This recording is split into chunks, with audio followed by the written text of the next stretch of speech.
night, yeah. Make all the demons quiet, yeah. We were built to thrive, yeah. I think that we've all had enough. What keeps you up at night, yeah. Make all the demons quiet, yeah. We were built to thrive, yeah.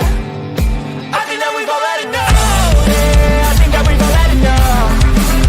Sick of dealing with the old plan. They know that we're calling it wrong. You got me like, oh yeah, I think that we've all had enough. Sick of dealing with the old plan. They know that we're calling it wrong. Hey, it's too late to try to go contain it. A generation fueled by creation. We live lives on a small screen nation. We control the airwaves, no negotiation. I refuse to think we need saving. Something good will come from creation. And when we think that the world is too anxious, we'll adapt, evolve, survive, and save it. What keeps you up at night, yeah. Make all the demons quiet, yeah. We were built to thrive, yeah. I think that we've all had enough. What keeps you up at night, yeah. Make all the demons quiet, yeah. We were built to thrive, yeah. I think that we've all had enough. Oh, yeah, I think that we've all had enough. Sick of dealing with the old plan. They know that we're calling it wrong. You got me like, oh yeah, I think that we've all had enough.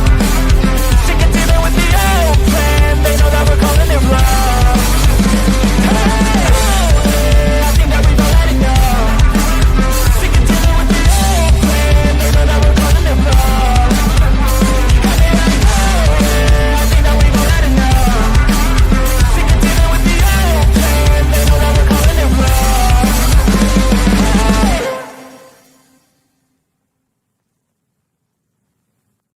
Oh, look at me. I'm retarded. I'm a globe.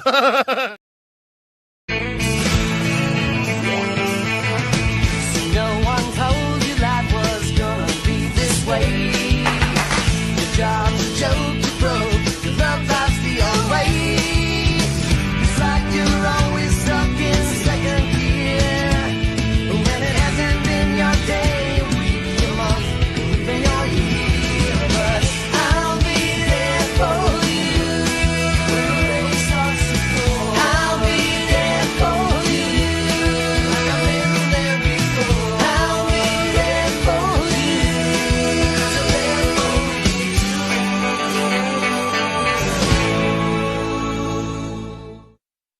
The whole system is designed to disconnect you from your intuition. Why? Disconnected people are easy to manipulate.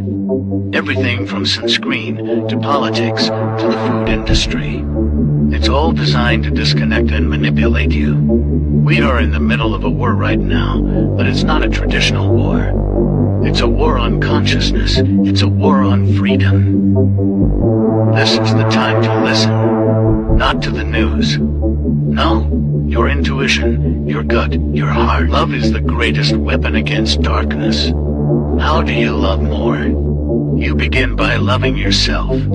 How do you love yourself? You listen to the messages your body is telling you. Nobody is coming to save you. Get up. Be your own hero.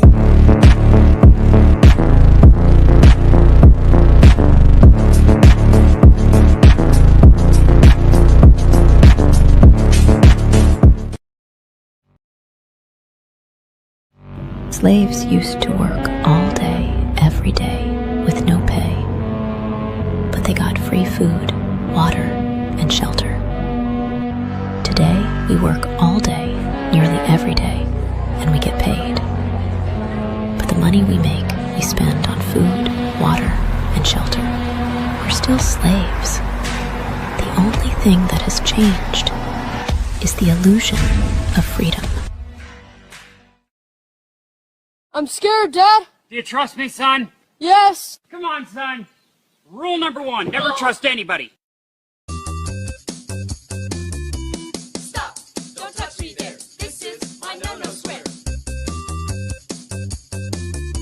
Stop! Don't touch me there. This is my no-no square.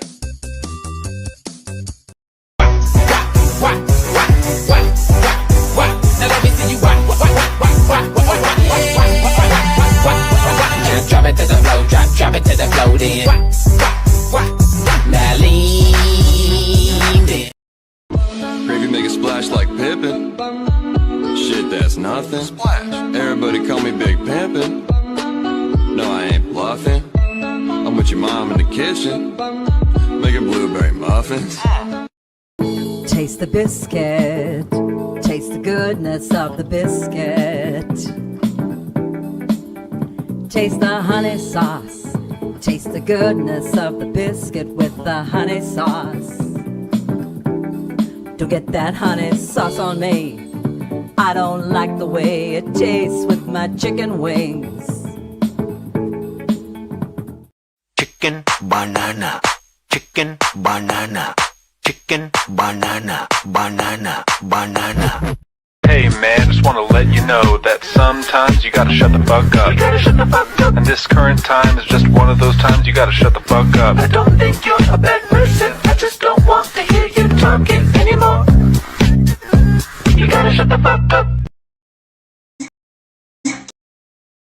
I remember when I lost my mind.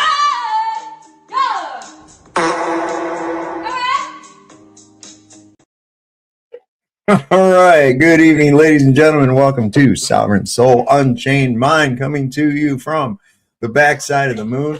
I've got some funny pictures that were done in Photoshop. Heron Song did them, or some group she's in, that has something long flying around the backside of the moon. So those should be pretty good here. I'll have to bring those in. Pretty crazy. We got Cubby backstage. Look at that. We got to make this so that all people show. What's happening, Chad? Hey, how's it going, man? All right, man. And we got Jeff is with us tonight, too, aka Stinky Cash. What's happening, brother? What's up, man? You're muted, I think. Yeah, you're muted, dude. We can't hear you. We can't hear a fucking Yiddish word you say. You're Meshuggah. You're still muted for some reason. Somehow, man. We still can't hear you. You can hear me Yeah, now. I was actually just saying that I was finishing up my gefilte fish before the live stream. Oh, gefilte fish, yeah. Let's get some other kosher high nitrate foods. Disgusting. It's the foundation of all. It's the foundation of a standard Jewish diet. Okay, it's gefilte fish and other slimes and goops. Well, I don't know, man. Now there was when I lived in Bloomfield Hills, which is where that synagogue that the guy ran his truck into about a month or two ago, and they had every cop in fucking Michigan there, damn near.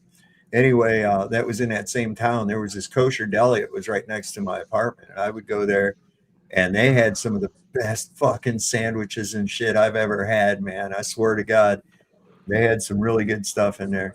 So I got to give them that. You can't fuck with Jewish pastrami, no, or a nice Jewish bagel with a schmear. You know, with some nice lox on there. As long as it's not a pap schmear, you're all set. It's just a schmear of cream cheese, kosher cream cheese. Just gives it a little tang. Some tang wong. Some tang wong. Yeah. Let me see if I got to find those. Tang is not just for astronauts. My mom wouldn't let me get none of that shit. She wouldn't let me get none of that tang. Let me see, where is it? Here it is. These are pretty good. Let me unshare this. How's my framing? You're good. You've got that soft filter going on there, kind of like Sybil Shepherd used. All right, I like it. Yeah, because I'm outside. I'm on a balcony. There's a warm white light above me. So like a ghost behind you. Yeah, there's like wood. Yeah, there's woods behind you. Yeah. Anyway, there we got something Wong is because he's not in the space station anymore. Here's a little better one of him. He's just floating out there waiting. Caught in a crater, huh? So he doesn't get deported, I guess. There he's got his own little rocket ship, see? There he is, heading right into the crack nebula. Where my noodle?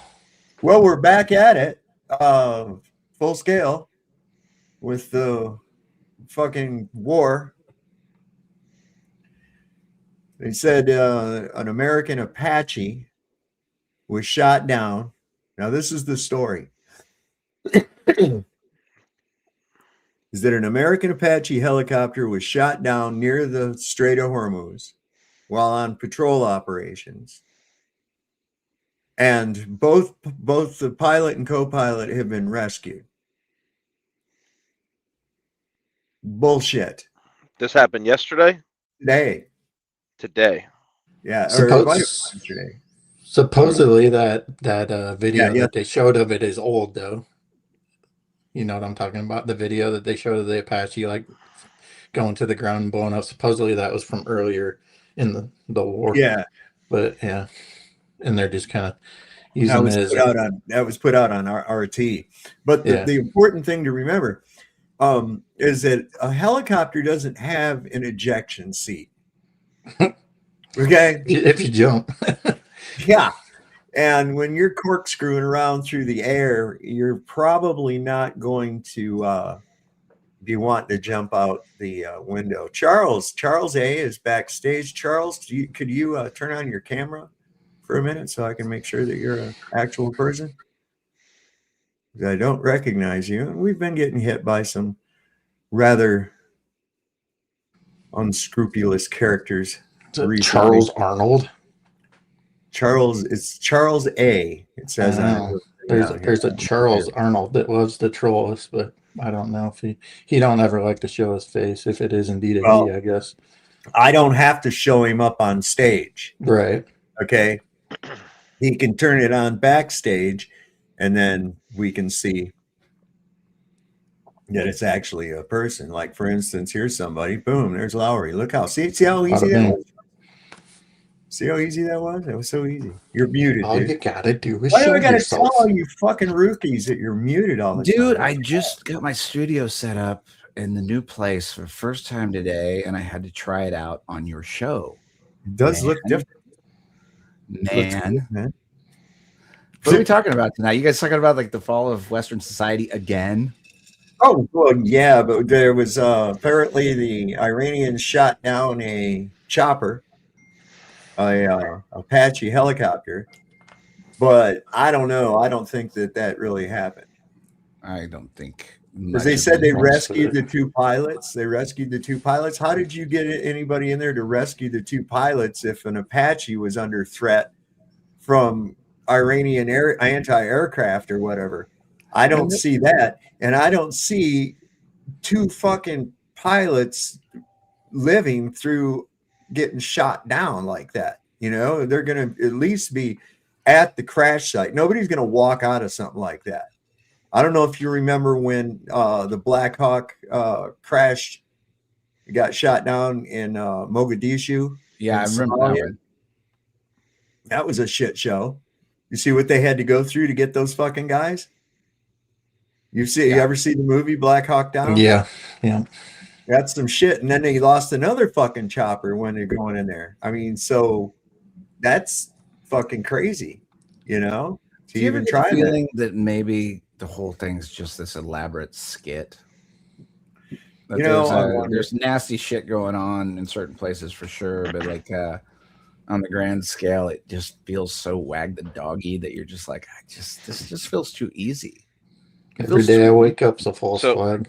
Do you think it's related to the merging of the militaries, right? Like in the next day or two, you're going to hear, you know, this could have been prevented if we were merged, right? Or something. I don't see how they could how that could stand up to constitutional scrutiny at all. I don't see how that could ever go to that, because listen, you don't have to follow orders from even if it's an allied military, you don't have to salute an allied officer. You don't. It's not a requirement. You are only supposed to or required to salute the officers above you. They're not United States Army. They're not United States Marine Corps. They're somebody else. You're not allowed to do that. You can't merge two countries' militaries together. That's fucking ridiculous. Why don't they just come out and admit it? We are Israel now. You'd have to come up with a whole new set of commands and rules, and that would come with its own new set of problems because people are sure to not follow it, and then they'll be like, "Oh, you're disobeying, whatever, Well, the State disobeying some Department article, something or another." The State Department just declared that Israel's the biggest threat to our national security of any fucking country out there right now. Yeah, I know. Well, we do have, something like 100 million gun owners, which is like one of the biggest armies on the. Yep. You got the guns. Or... Just because you got the fucking tools, don't mean you know how to use them. You know what I'm saying? Just because you got the tools, don't mean you're going to use them. Look at all these pussies that walked around with fucking masks on and standing on stickers and shit.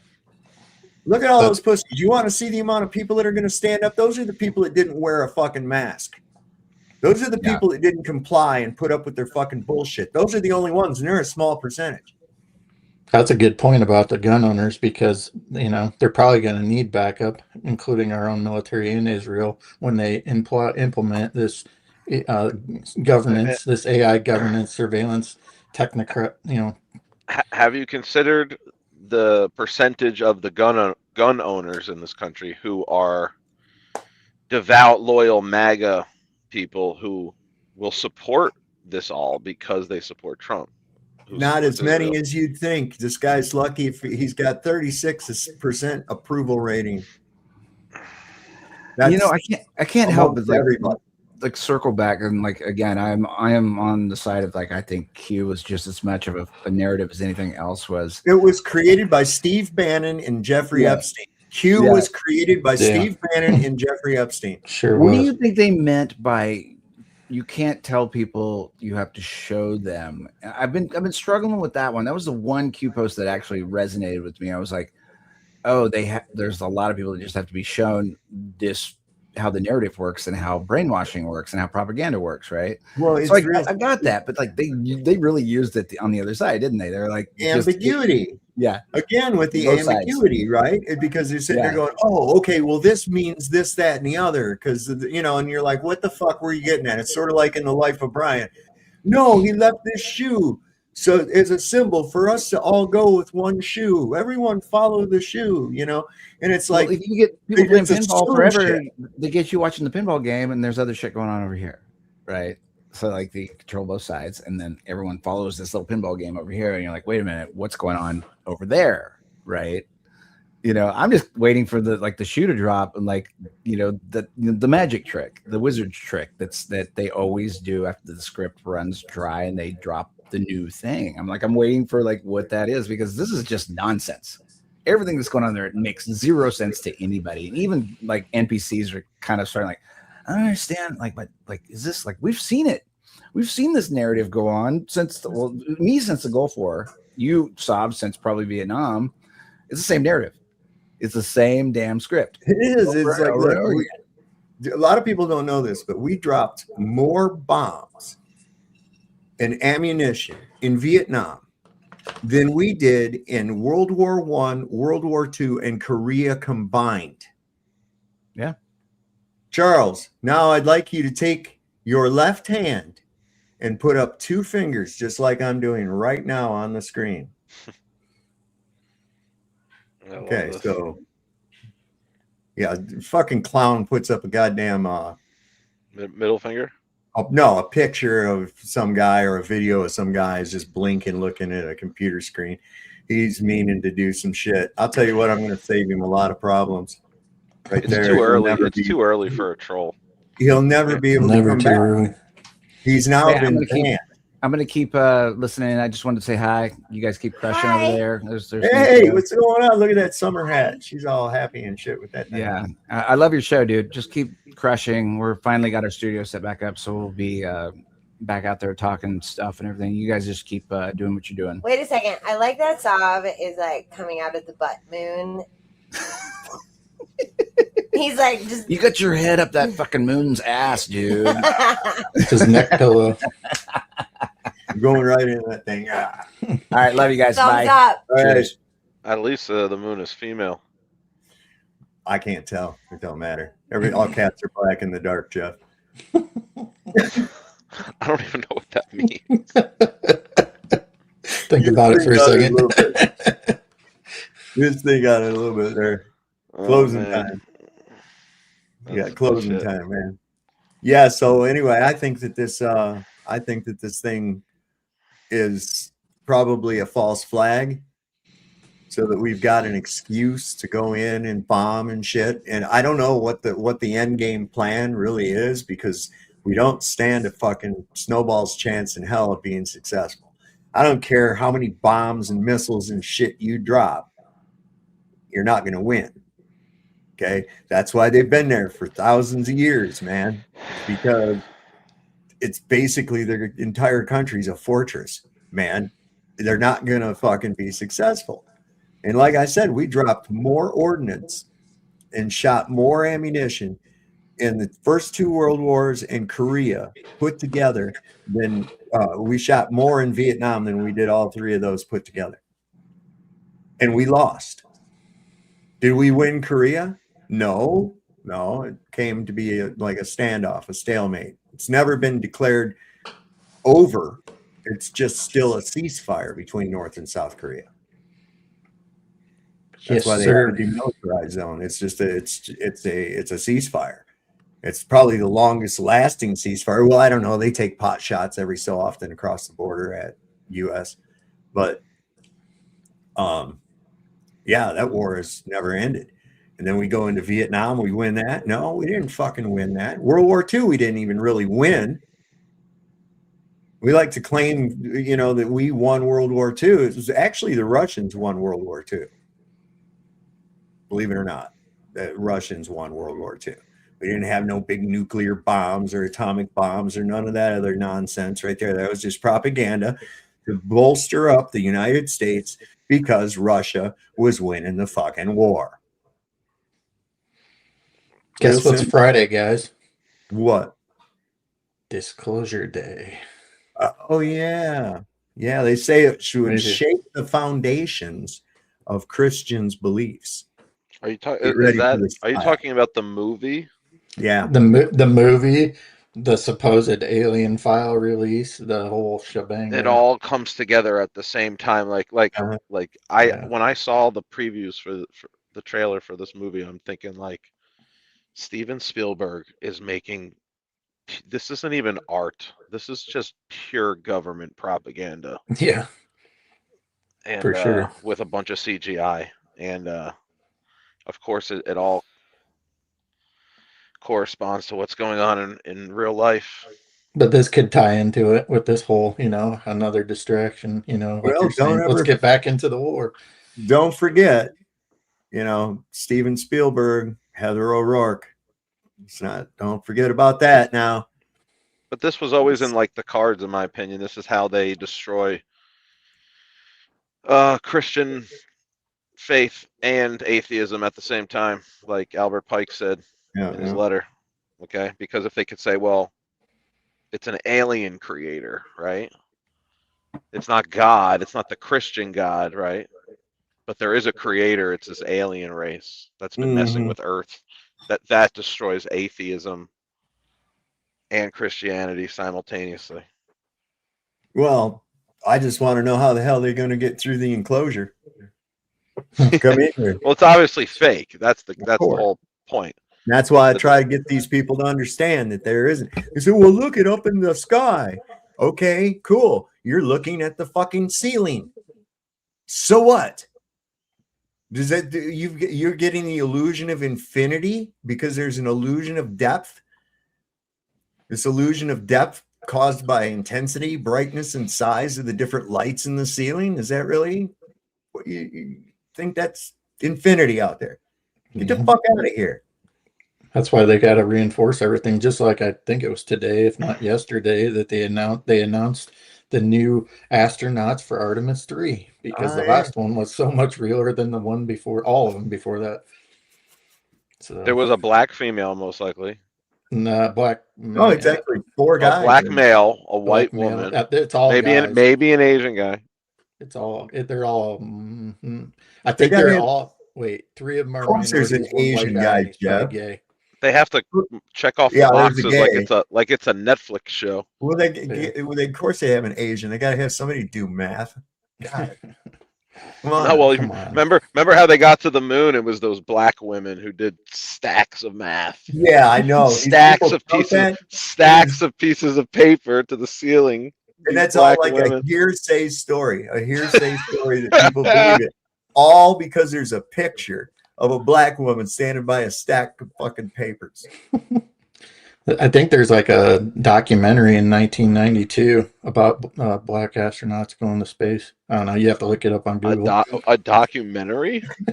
Check it out. I don't know. Go Google. into Google and say what science fiction movie came out in 1992. Think about how absurd that is when you think of it. It's just like, we're doing all this math by hand on paper. I know, we're right? stacking the papers up to the ceiling. And that's going to get us to the moon. I'm serious, Jeff. Look up and see what movie, what sci-fi movie came out in 1992. Apollo 13. No. Sci-fi? You got to Google it, yeah. Just tell me. I'm not Googling this shit. I ain't gonna tell you. I'm leaning back. And my phone is filming, so I ain't Googling nothing. Yeah, we can get to it later. Yeah, anybody in the audience that wants to go on Google. A 1992 science fiction movie? Yeah. And what is this? What is the relevancy? About what Covey just said about black astronauts. Yeah. About the first black astronauts to go to space. I don't know. Mars Attacks? No. What was that other one? Starship Troopers. That was a great movie there, boy. That was a great movie. Giant Martian bugs and shit. But yeah, I think all of this is connected. You know, it's all. Of course. Every day I wake up, it's a false flag anymore. You know, a movie pissed me off.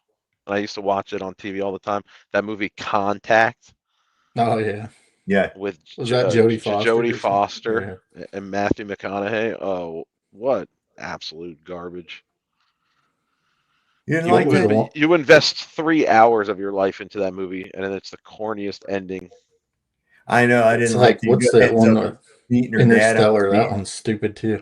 Yeah. Interstellar was one of the worst movies, and it's so and it's overrated. And boring. People like revere it. Wasn't that Anne Hesh?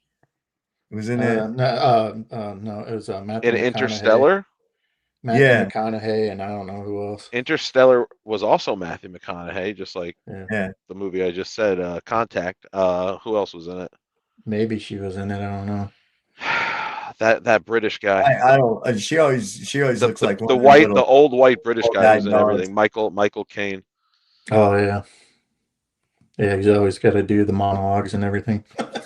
And then Matt Damon has a cameo like in the middle of nowhere. What the fuck? Matt Damon's in this movie? Not Anne Hesh. I'm thinking that's the woman that Ellen turned in. Yeah, that's the one that Ellen DeGeneres ate. Yeah, Ellen DeGeneres. Yeah, it's some jerky McNuggets. No, the one I'm trying to think of. What the hell is her name? She reminds me of one of them little bug-eyed dogs. I don't remember. The only alien movie I kind of liked was The Abyss. Well, yeah. I loved Independence Day when I was growing up. That was pretty. Oh yeah, it was funny. But that movie came out when I was 7, so you just imagine how Anne Hathaway influential that movie was on me. Yeah, you're probably around the same age as my boys. Yeah. Yeah. The Nodfather took a goddamn $10 million nap at the NBA Finals. $10 million fucking dollars to sit there and watch a rigged fucking game. Oh, it was so rigged, by the way. I mean, wow. Like I can't believe that people pay the prices they do for concerts tickets and shit. They don't. And fights and that kind. I'm like, what? So the average person? No, nobody. The average person cannot go. It's at Madison Square Garden, right? Yeah. The cheapest ticket is $10,000, and that's to be way up top. Christ. So the average person cannot. Oh, because there's people. They're in a club. in New York and around the New York area that just are worth tens of millions of dollars, and they just fucking do it. They're just in a club. They don't They're pay in the for club. anything. I ain't in the club, but I as a truther, I know the game is rigged. As Oh, sports fan, as a sports fan, and a huge Knicks fan, I'm watching the game, and it's obvious that the refs are doing everything they can to give the game to the Spurs because that's what's in the interest of the NBA and the whole sports betting world and how that all factors in. Well, anyway, this poor motherfucker, you know, still that seat there, $10 million, and he fucking crashes out sleeping. What a loser. Because his brain is losing its connection to day-night, sleep-wake, circadian rhythm cycles. Yeah, I'm a physical therapist with a doctorate in my field and 14 years experience working in home health care, treating geriatric patients with dementia who want to be asleep all day and then be awake all night.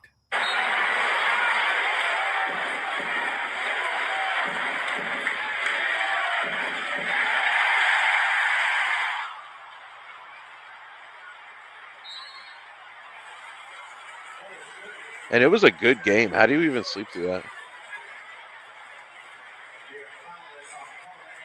This arena is full of 20,000 rabid, mostly Knicks fans for the team who hasn't been to the NBA Finals in 30 years. And their new mayor, Zoran Mamdani, also a massive Knicks fan, is there too.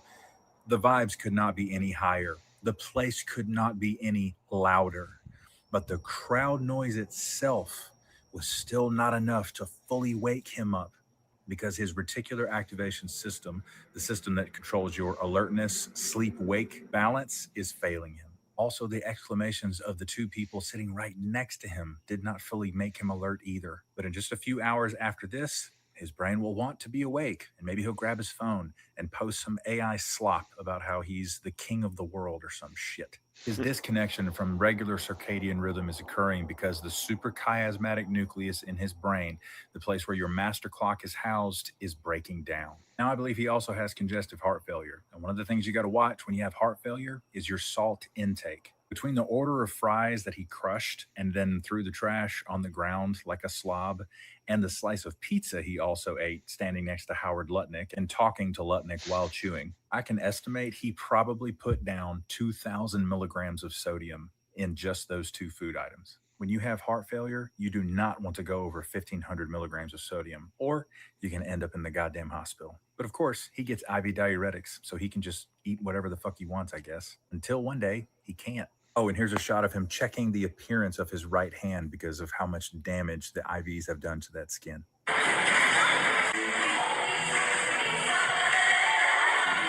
At this point, he's on 47, get it, days of borrowed time. Who did he borrow the time from? Gregor Clegane, when he should have swallowed his tongue while asleep during a cabinet meeting, been impeached, or they should have finished the process of invoking the 25th Amendment.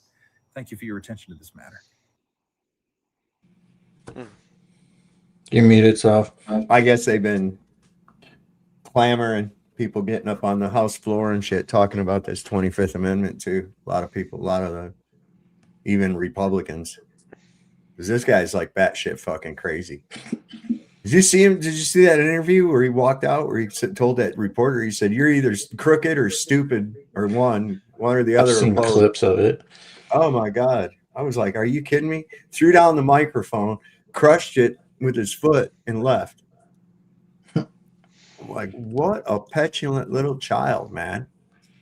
It's just like, you're saying that the elections were rigged. Okay, cool. What's your evidence? That's a legitimate fucking question. It's like, how dare you ask me for evidence, you crooked fucks, you know? I'm like, God, man, what a dick. I think you'd be more interested in finding out who tried to shoot you if you're a real person. Right. And it really happened.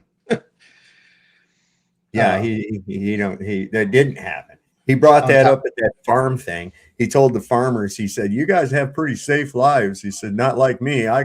You never had your ear pierced with a bullet." Yeah, okay. I was like, neither did you, asswipe.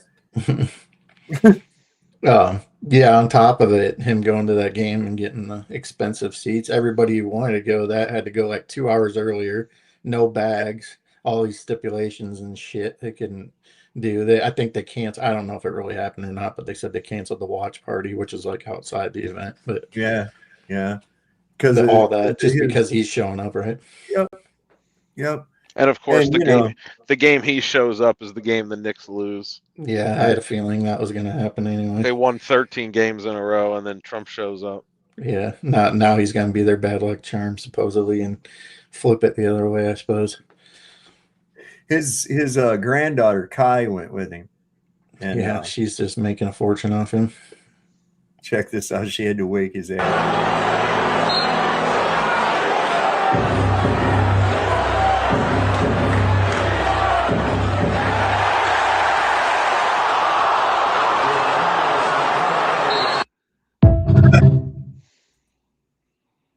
Completely. Maybe she was just checking to see if he was still living. You know, I mean, it might be about halfway funny to. Might be about halfway funny, so we go up there and put some mirror under his nose or something to see if there's any fog comes on it. Fog. Oh, no shame. Okay. Yeah, here you go. This is what I was saying about the QAnon thing. You know, this is really off topic, but I'll make it quick. But you ever notice, and I don't wear one, but you ever notice like the ultra rich, they don't wear like the iPhones or anything, or iPhones, the iWatches. You ever notice they never use those things? Just curious. Just something I've observed. I just realized if you're rich, you're not going to wear an Apple Watch. You're going to wear something. But I'm just saying it's like the ultimate spy device for, especially since they get. Yeah.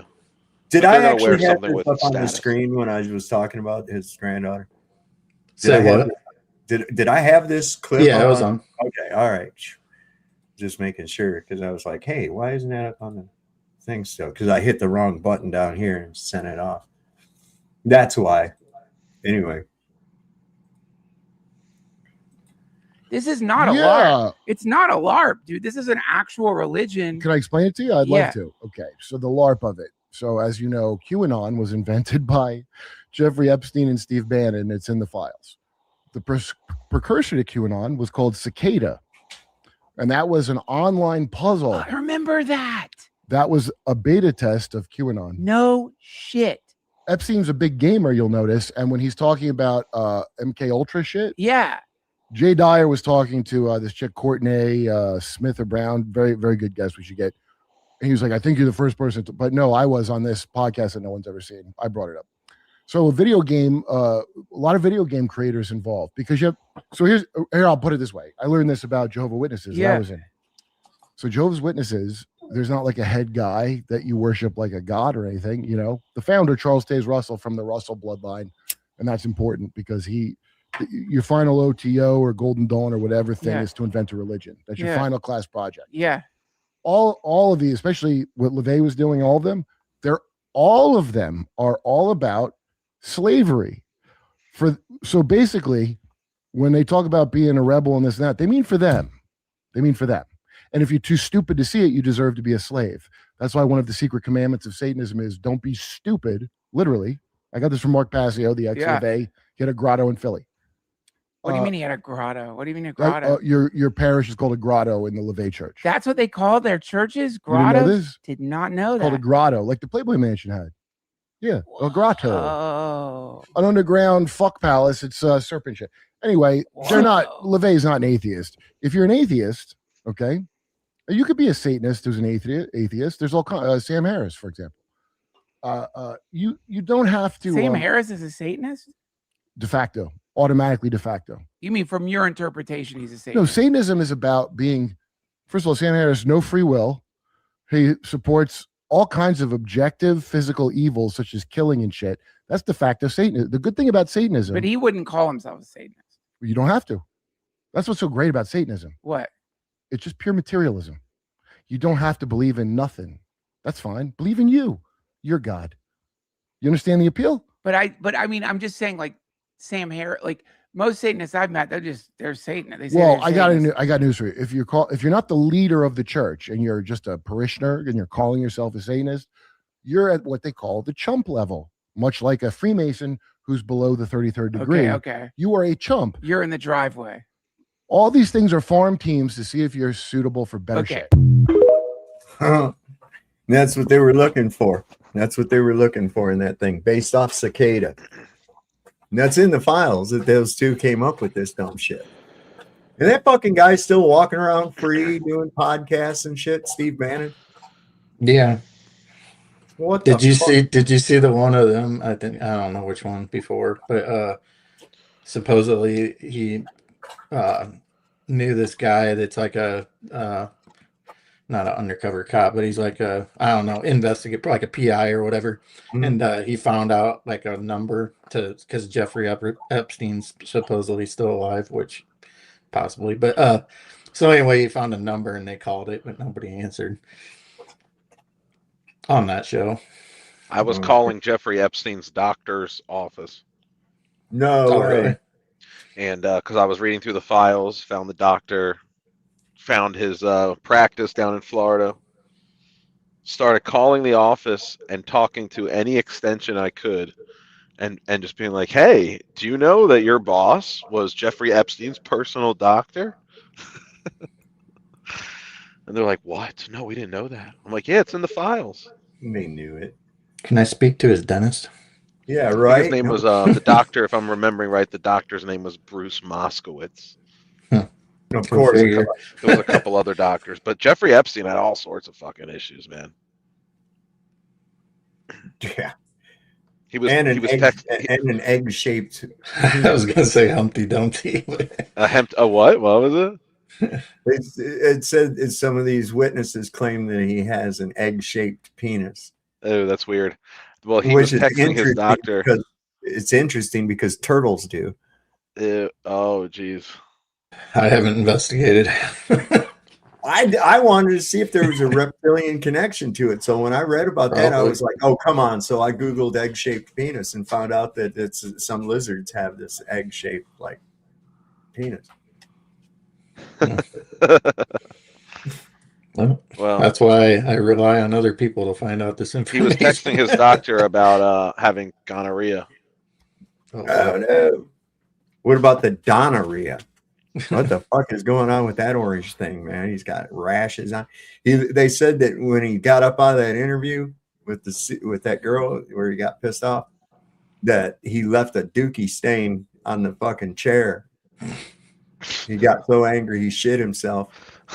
Yikes. And they said that they didn't put a towel down for him to sit on like Fox News usually does. Could you see our country like literally adopting that flag in the thumbnail? Like it's satire, but like it could become reality. Dude, it already is. It already is that. It already is that. The United States, the people think that they're living in, is fucking gone. Okay, it's gone. It's been gone. Yeah. We have been fucking taken over. There is no maybe we're getting took over. No, we have been taken over. So that's why I say there is no voting your way out of this shit. You're either going to tolerate it or you're going to crush it. One of the two. I think about like what like the shit I'm fighting in Long Branch with those Israeli flags they fly, right? Mm-hmm. They fly those flags in a public place to like normalize it, right? To make it seem like it's the same thing. It's an American flag, an Israeli flag, we're all one. It's like it's the slow boil, right? And then before you know it, Israeli victims of October 7th are trying to get in the 9/11 victims fund. It's like, okay. And then now you're merging our militaries together. Mm-hmm. It's like it's the slow boil of the frog. Normalizing like the mixing with those flags, right? It starts with the flags, and I was trying to tell people it's not about the flags. That's just a microcosm, right? And it's this here. So many people are still afraid to say anything, but that's getting less and less people being afraid to say anything. All it takes is just like that example that I said about the guy getting up and just dancing at the music festival. Everybody else sitting on blankets and shit. And this guy gets up and he starts dancing to this music. He's not the best dancer in the world, but he's feeling it, right? And so You know, everybody's kind of looking at him like he's the oddball, right? But somebody else gets up and starts dancing along with him. You know, pretty soon, everybody got up and was dancing at the music festival. It takes one. It just takes one. Yeah, dude, I agree. That's why I've been doing what I'm doing. Right. I'm trying to be that guy dancing. And I get messages from people telling me, "Oh, you're inspiring me to do this in my own town," or you know, keep going, blah, whatever they say. I get a lot of positive messages. But it's like, and then the haters will be like, "Oh, you're wasting all this time about flags." It's like, "No, idiot. God, I know. It's not about a flag. A flag is a symbol, and those are symbols of occupation. They've occupied our government, and now they're taking over the military. Because we all know mergers are not. Well, they've already been. They're never been equal. Granted, listen, they've already been granted free access to the Pentagon. They have offices in our fucking Pentagon. The IDF has, they have offices in our Pentagon. Does the Japanese have any offices in our fucking Pentagon? How about Russia? China? Any of those guys? No, just Israel, huh? Wow. And tell me we're not took over. No, people are just now realizing that we've been taken over, and they're going to sign the fucking ink.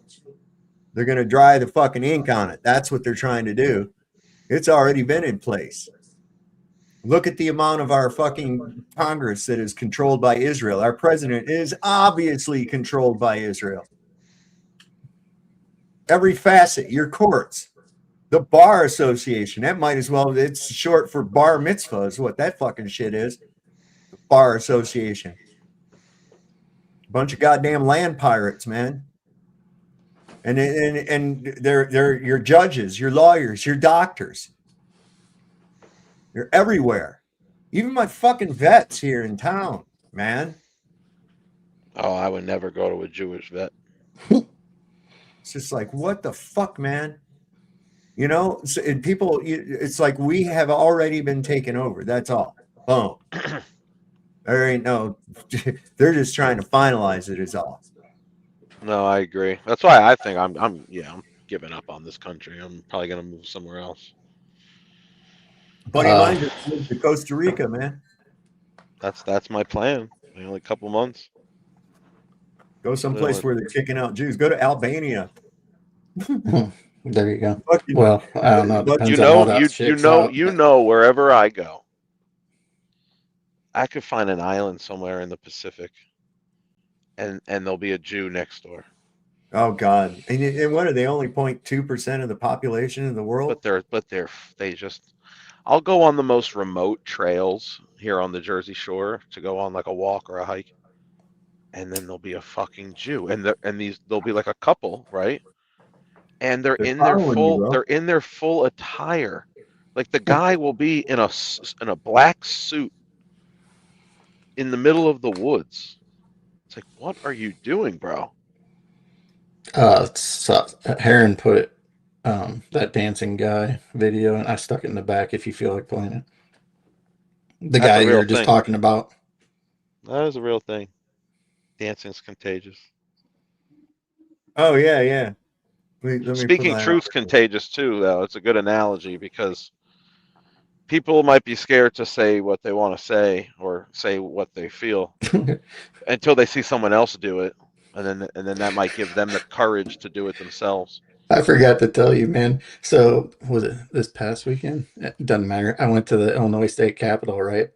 And I was doing some filming in there, and I went up to the second floor, and I got to where Pritzker's office is, and they're redoing it. And I'm in there filming this video, and I'm talking about all these guys are pedophiles. Pritzker's a pedophile, and come to find out, they had a freaking hearing going on up there. Hit that up this weekend for something. That's why the guy came and asked me if I wanted to take the tour. And I was like, nah, I'll just go by myself, man. I walked up there. I'm sitting there. There's like nobody up there, right? And I'm sitting there. Pritzker's a freaking. I got it on YouTube. Oh my God. I was like, I ain't gonna get no views for this, but it's funny to say. Let me see here. It's the same. I asked those girls if they thought it was a flat earther globe. I was like, you going to the protest? Oh my God. Where are people going to learn? No, it's protesting is not going to do you any good. Oh, Okay? it don't do shit. It don't do shit. It's not going to do any fucking good. They don't care. They okay? weren't there to protest anyway. They were just there to lobby. Yeah, I don't really believe in it. So Sometimes it's fun though. Here's what we were talking about for those of you that didn't know. The guy at the music festival. Watch.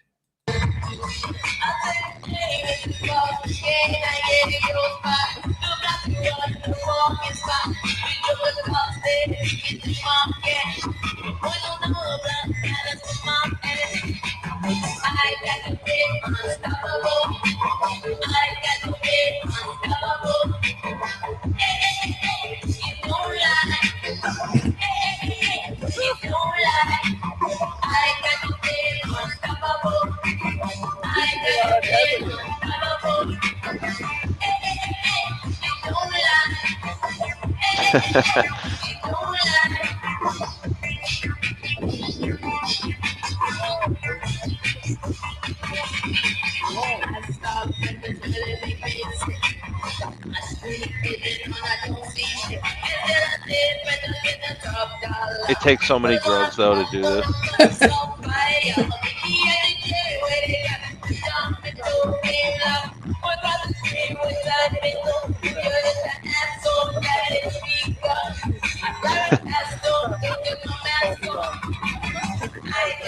Some more. This almost feels like a flash mob and not something that organically happened. To be honest. Where are they? Some Bigfoot music festival. Sasquatch music festival.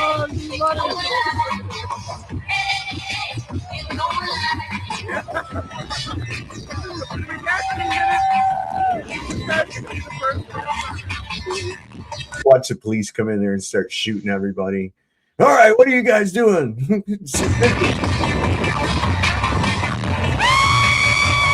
So you see what they're doing, right? Like they're just following the crowd. Yeah. Everyone just follows the crowd.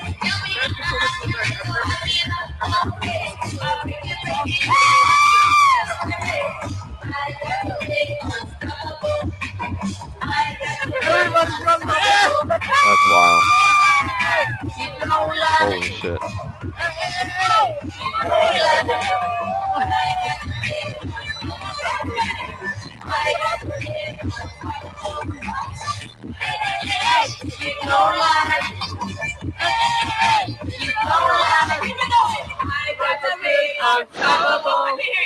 I got to be unstoppable. That's right. I got to be unstoppable. That's right. I believe you guys.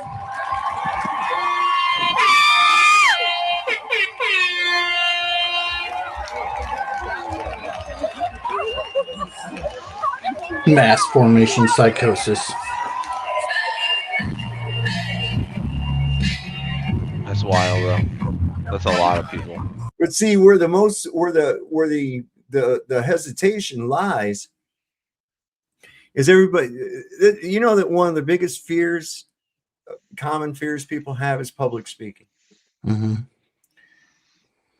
They're afraid. Dude, I do it, and as I do it, I shake. It's easy to do. Even the people that can do it, I'm pretty sure are nervous as fuck. Well, performance failure. What a fucking fear. The crowd will reject me. You see, that's the whole. That's where that comes from. This fear that the crowd may reject you, or that you're not going to be part of the group. It's instinctual. Okay, and one guy that's like most of us here, that don't give a fuck what everybody else's opinion is just going to do what we feel that needs to be done. And other people are like, wait, aren't you afraid these people are trolling you and they call you names and this, that, and the other? So I don't give a fuck. I consider the source, man. These are people that think they live on a water ball flying around out in the void and shit. They think they're a fucking monkey on a spinning water ball. That sounds like a circus act to me. Do I take their opinion, especially when they act like that? No, fuck no. Fuck no. None of that bothers me. I don't give a shit. The only person's opinion of myself that counts is mine. And that's where I live. And so other people are like, yeah, he's not afraid to do it. Why should I? They're not afraid to do it. Why should I? Pretty soon, more and more people. That's why flat earthers grown so big. There are people that already suspected it or inherently knew, but went along with the fucking program. That finally, when other people speak up, they're like, yeah, I always wondered that dumb shit too. How do you make water stick to a ball? You know, What is this with this fucking gravity bullshit? You know, and then you start opening up those doors. The ones that'll fight you are the ones that don't want to be, that want you back in the herd. See, Right. you're out of line. You got to get back in the herd, man. And it's like, no, I already been in the herd. I didn't like it. Spent my time staring at another sheep's ass. I don't like that. I'm going to be out here on my own. You know? Yeah. They think that you're ruining a good thing for them or something. But it's like, no, man. You're taking away, you're taking away their smart. See? Right. Taking away their smart. They're like, well, you know, teacher said, because that validates it. See? It's one thing if somebody else says it, but if teacher says it, then it's a different story. It's like that. It's a perception deception that everybody has. They base their processing of information. Basically, they don't really process it. They just either believe it or don't, based on their perception of who told it to them. It don't have to fucking make sense if the guy's got letters after his name. Mm-hmm. He said he was an expert. I ain't never heard of the motherfucker before, but he's an expert. Says so right there on the TV, and he's got all them books behind him. So he's real smart.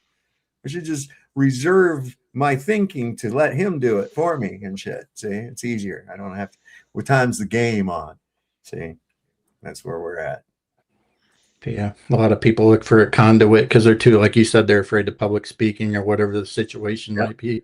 So they try and find a conduit, you know, and resonate with whatever it is that person's saying or doing or whatever. Dude, I organized a protest for Sunday a couple days ago. I made flyers for it. I was posting it on my social media for like the last 2 months. It got thousands of views, thousands of shares. People telling me they want to come or they're gonna come, and then on the day of, nobody fucking came. People just, it's because they got other things to do. Everybody's so distracted and pacified and just consumed by everything else that it's like, well, you know, the whole country's falling apart. Right. The realities of real life lately are extremely hard on people at the moment. Yeah. I brought this up because I now don't pay attention to the text at all. That's just, you know, when I'm looking at the way that they blended the artwork behind the text. If that text wasn't in the way, then we could actually see what it was. But it looks like it's really cool artwork to me. So don't pay any attention to the text at all. Like a demon face or something. Huh? Like a demon face or venom behind it or something like that. Yeah. I tried doing that. I don't know if it worked or not. Super quick. If you're into prayers, people, I guess that Mr. Super saying he's not feeling that good and been in a lot of pain all day. So if you can say a prayer for Mr. Super, it's greatly appreciated. Right on, man. Sorry to hear that, Super. Damn. I got a little sick earlier today, man. I was throwing up. I don't know what it was from. Just all of a sudden, it was hot out there, though, man. It might have been the heat. Yeah, it was. Yeah, you need you need to drink your prune juice. Your Metamucil. It was your Metamucil there. You need more gefilte fish in your diet. It was I got breeze. There was like no breeze at all, and it was humid. No breeze. That sounds fantastic. It was just like still. Are you kidding me? When it's humid like that, fuck that. Yeah, it was stagnant as hell. You don't get I love the heat. Breeze going across. Yeah, but not that humidity, bro. Yeah, no. I'm in New Jersey. We have humidity here. Yeah, it was stagnant. It'll like take your breath away. That kind of. Yeah, heat. I can't deal with the cold, man. So you'll never hear me complain about the heat. The sweat just pours down you. You know, you don't. It's just like. Yeah, you gotta keep drinking water as much as you're sweating it out. I get sweat start pooling up in my glasses and shit. And then, I'm all the time having to tilt my head. And then I'm looking through fucking sweat trying to hit a nail or something. I'm like, God damn it, take them off.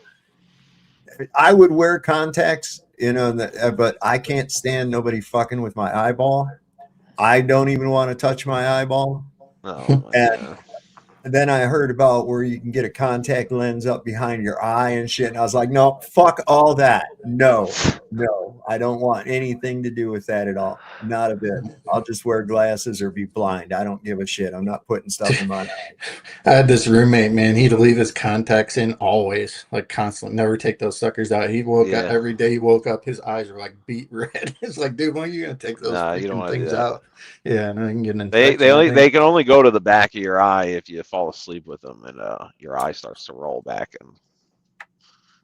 But I don't like wearing contacts. I have contacts. I've worn them, but I don't enjoy wearing them. Nope, I'd rather be blind and squint. That's why, like, anytime I want to read the live chat, I have to like, oh. Oh, I know, man. I got clock with letters this tall on it, and it's like across the room in my bedroom and shit. And I'll wake up, look over at it, and I'm like, okay, we're still in single digits, so we're all right. It's like people that get that LASIK surgery, and it's like a few years later. I would never do that shit. Everybody I know has to go back and get it again, like every other surgery. It's like, forget that. My vision's fine anyway, but cramps in 12 places so bad I've been screaming in pain. Oh my God. That's something that happened to me today too. After I got home, my right hand started like twisting up in weird ways all on its own and shit, man. And it was like these cramps in my hand for some reason. I was like, I wonder if that was from using that palm nailer. No. I was using a palm nailer today to put in Tico nails on joist hangers. You don't got a carpal tunnel or arthritis or anything, do you? Sounds like the Jews put the sheeny curse on you. It might be. I'm not getting enough gefilte fish. That's what it is. I need to have more of that. Some matzo soup. But no, it's like, come to think of it, it might have been from that palm nailer. Yeah. Yeah. You ever use one of them? Yeah. Not very much, but I've used one before. No, but like sometimes when I'm using the leaf blower, it's really powerful and it vibrates. So then if you use it for like an hour, when you're done, you feel it like in your bones. And you go to touch your phone, it feels like it's like shocking. Yeah. It's a hard thing to explain unless you've experienced it. Well, no, it's kind of like same thing happens like when you do the stranger. You know what that one is? Yeah. I'm fucked up enough to know what it is. That's where you sit on your hand till it falls asleep and then you play with yourself. Feels like somebody else is doing it. Fun times. Good tips for everybody on this show too. There's going to be people trying the stranger out tonight. Anyway. And then there's just a butt in our face. Well, they've already hit several targets on Kemsh Island and Sirik Naval Base. But look, this is a lie. What the United States is doing, it's a pretext. They're claiming that this helicopter was shot down. How exactly was it shot down? I mean, if an Eaglet, a surface-to-air missile impacted in the cockpit, those pilots would be dead. If the main rotor, the thing that spins over the top, if that's taken out, that helicopter crashes to the ground. The pilots are dead. Well, they've already hit several targets on Kemsh Island and Sirik Naval Base. See, that's what's bullshit, right? That's what I was saying. I was like, how does a fucking Apache survive getting shot down? That's... You're muted again. They made the helicopter out of the same thing that God made Charlie Kirk's neck out of. Yeah. Well, you know what? I was rolling through my feed today and I saw one of that guy, Jesse on Fire. You ever see that guy? Yeah. I don't trust him because his ears are lower than his eye line. Okay. I always look for that. If the guys, if the and what does that mean? He's reptilian or? No, they're just kind of low wit. Low, yeah. So your ear height has to do with your wit. Listen, I don't know, but my grandpa told me that shit, and it's held true for 60 years, man. Dude, if it came from your grandfather, I would definitely abide by it because yeah, they're never But I wrong. thought he was full of shit too. I was like, oh yeah, like that's like reading the bumps on somebody's head or some shit like that. And then then he showed me some examples. He's like, look, watch, he'd show me one of the guys in the neighborhood or whatever, real dimwit and shit. And he says, and we walk away and he said, you notice where his ears was at? And I was like, and pretty soon I just started using that and looking. I was like, well, then I've watched Jesse on Fire, and he is pretty dumb. He's just now coming to the idea that Charlie Kirk wasn't really shot and that it was a blood pack. Just like we said right after it fucking happened. Everything that we said on here right after it fucking happened, now people in the mainstream are starting to come out and say it. And that's been how long? Was that was September? It's like that meme where it's like the only difference between a conspiracy theory and the truth is about 6 months. There you go. Shorter now, but yeah. Shorter by the day. We just get shit right way earlier. It's fun though. It's fun to be so right about so many things and then to watch people finally start to wake up on it. Like the Zionism issue, 12 years ago it was like taboo to be like an anti-Semite, but now it's like almost mainstream. When I said that on Facebook, somebody said something about being anti-Semitic. I says, haven't you heard? Anti-Semitic is in fashion now. Nobody gives a shit about the label. Okay. Yeah. Nope. I'm a card-carrying member. It's like I wasn't wrong. I was just early. Yep. Well, here, this will bring up some love. So I can't play this video because it's so graphic, so I'm going to leave it in the comments below. But this is Israel Exposed. He goes by X Israel Exposed, X over on X. Give this man a follow, and he says, new footage showing close-up of an IDF soldier shooting a 7-month-old baby in the head for fun. These are all his parents.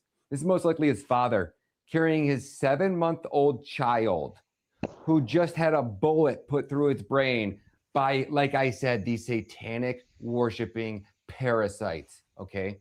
Now, I just keep asking myself, God, where are you, bro? God, where have you been? How much longer are you going to let these psychopaths, God, they killed your fucking child. And now they're over here slaughtering babies, and you're just letting these psychopaths, you're letting Netanyahu fucking walk free? What happened to your fucking wrath? Are you a pussy or just a bitch, God? Because at this point, I don't know if I believe in your fucking ass anymore. Like, it is getting that fucking bad. These rat, evil, fucking satanic child court worshiping fucks, man. It's like, how much longer? How much longer? But you know what it reminded me of? It reminded me of a story of this whistleblower that came forward about our government, our fucking government, trafficking these migrant children. And she was telling me this story about this poor little child. She was in HHS doing the initial intake screenings. And this one poor little kid showed up and he was telling her all these stories about how, she asked him the questions and the kid goes, I'm not gay. And then at the end, after he started to kind of feel like he could trust Deborah, he said, hey, Deborah, can I change one of my questions, my answers? He said, yeah, of course. What one? He said, well, I told you I'm gay, but, my dad, my dad's been selling me to his guy friends since I was 5. And I let them do whatever they want to me because they pay me. But they pay me. So I don't really know if I'm gay. I've never had a girlfriend or been out on my own. And Deborah's like, oh, I'm sorry, son, and then he goes in and tells how the cartel member who brought him all the way from, Afghanistan or wherever it was, or Guatemala or wherever, had been having sex with him the entire way here. And he told him that he was going to pay him when he got to the border. And then when he got to the border, the cartel member told him to beat it and scram, and he wasn't paying him shit. And he said, and Deborah's like, the poor kid, he wasn't sad or upset that his dad was sex trafficking him or selling him to his friends. He wasn't upset that the cartel member was raping him all the way through the jungles and here to our border. He was upset he didn't get paid. She goes, and that broke me. So I went in the bathroom and I had my arm in my sleeve and I'm sobbing. She goes, and the kid in the tables where we're doing the interviews are right outside, and I'm in the bathroom and I'm just breaking down. I can't handle it. I'm sobbing. I'm beating the wall and I'm saying, God, where are you? God, where are you? And she said, I just got this cold, tingling chill that went down my body, and I heard this voice. And he said, I sent you. And you want to know what I'm thinking? I'm thinking God has sent fucking Iran to unleash all out hell on these motherfuckers. I think the false flag that just went down with the Apache helicopter, it's it. It's fucking game over. And I hope Iran fucking levels these motherfuckers. This shit has to fucking end. Somebody has to fucking end it. Whether it's Iran, whether it's China, whether it's fucking Russia, I don't care. Our country and the entire fucking world is so fucking sick of these sick motherfuckers. And I have to be so careful because I want to put this on all social media platforms so it actually gets out there and you guys hear this story. Because the world needs to see this. This should be headline fucking news. But you want to know what's going to be headline news? Anna Paulina Luna and her fucking UFOs.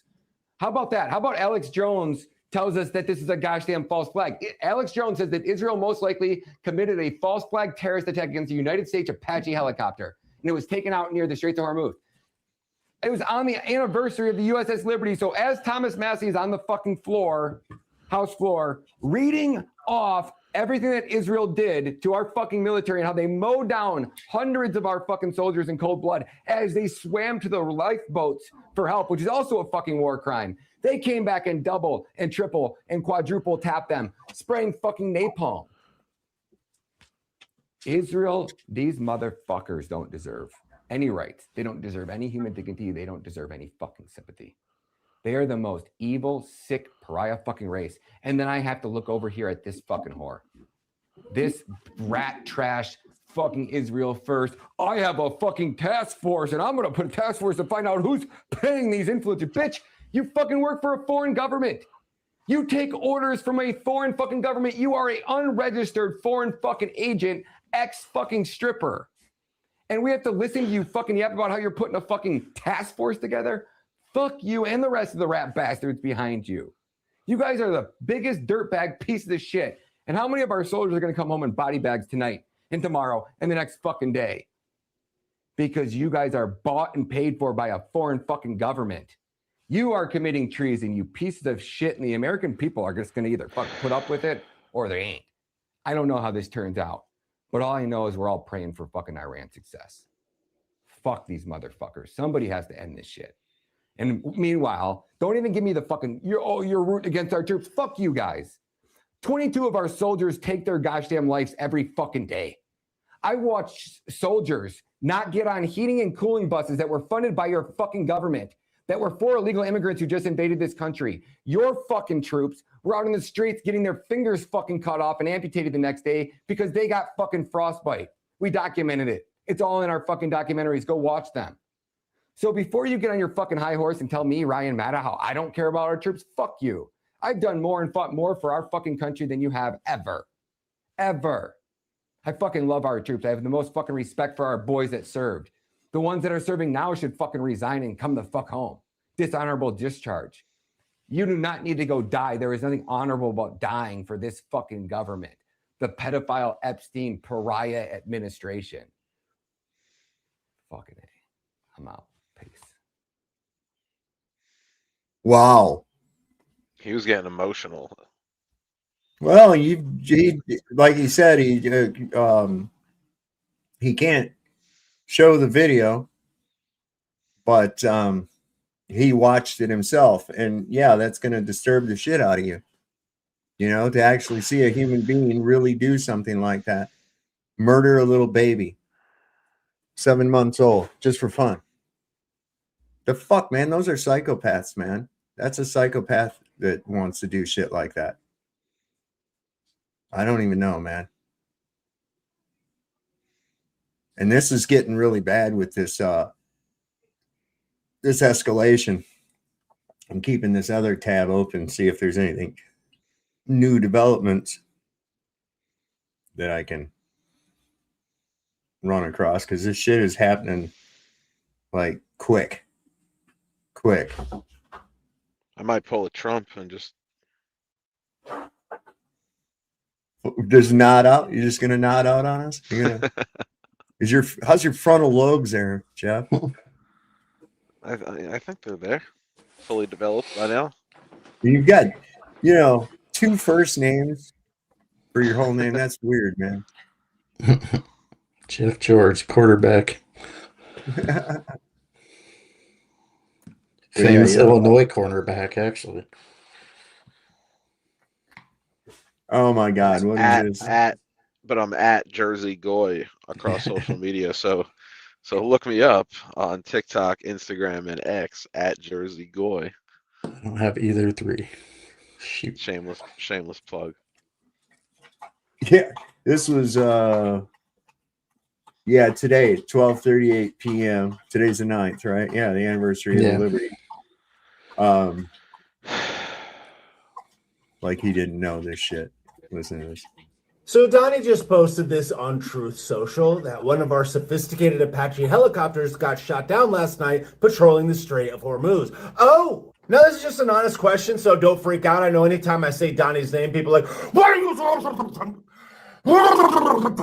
If we already won the war like 50 something times and Iran is begging for a deal and we're also not at war and also there's a ceasefire that obviously isn't a ceasefire and we're also not at a war, but we're getting our helicopters shot down.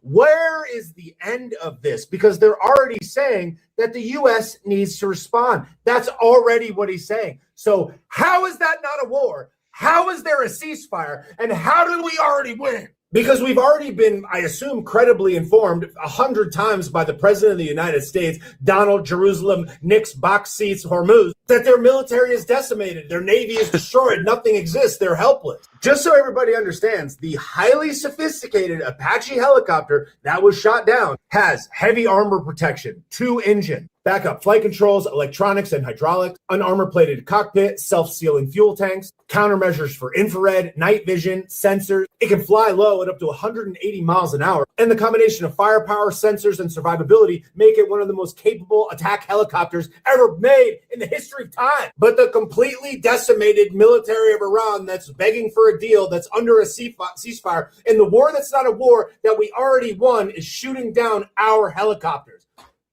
But it's over. And people will absolutely squeal when you say this because they're just like, what, do you not like Donnie anymore? Why are you... And it's like my brother in Soggy Brain, why can't we just say that this thing sucks? Can't we just compartmentalize a single thing and say, this thing sucks? Or at least, what is this? I just love how people do not understand that the additional risk and the additional blowback that these types of things and this type of altercation creates. It's like, Ron Paul said it on stage brilliantly many moons ago.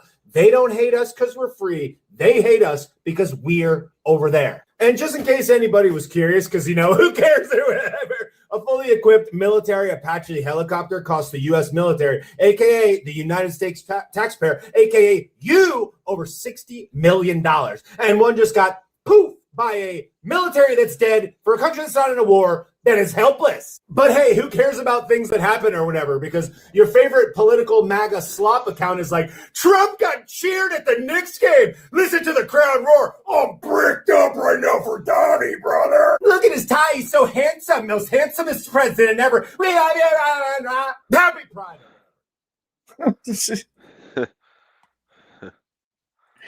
I did find a little update. Let's see if I can get up here to it. It's going to be all the way at the top again. It's supposed to be anyway. There it is. This is the nonsense coming along so far. Well, it's been real, America. Allegedly, it's another false flag psyop. You can't even make this shit up. But I went through this man's account. He seems to be reporting like legit stuff. I mean, to a certain extent. I mean, I only glanced at it for about 10 seconds and used my best judgment. But you know, I voted for Trump 3 times, so take that for what it is. Anyways, he says, urgent. Iranian ballistic missiles headed towards America. Targets are in the Gulf. Like, bro, who the fuck is this dude? And how the fuck does he know? Maybe he does. Maybe he's a part of the Iranian military. I don't know.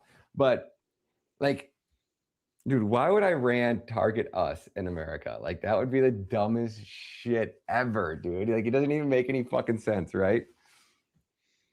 Unless they're going to put one into the White House and they can't stop it. Then shit gets real quick.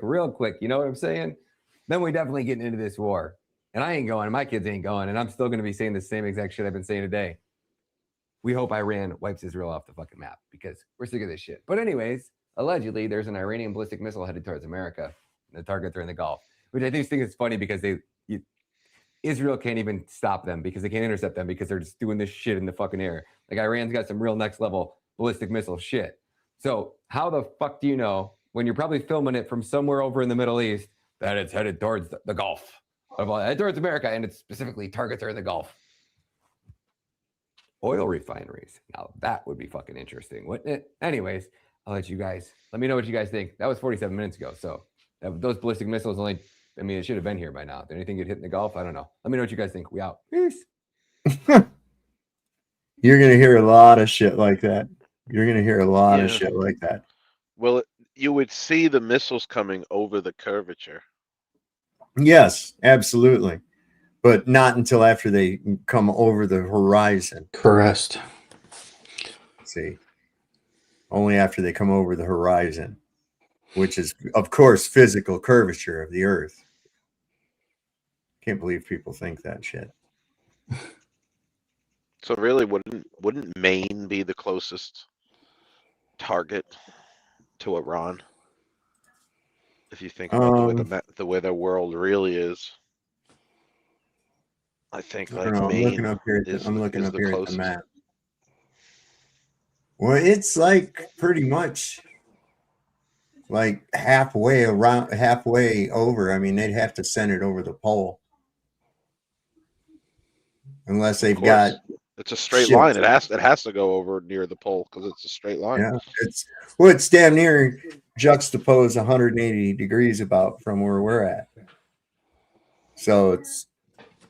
Yeah, that would be the only way to do it. It would be stupid to do it the other way. Yeah, that's the only way. Are you thinking of a globe? Like, what the fuck?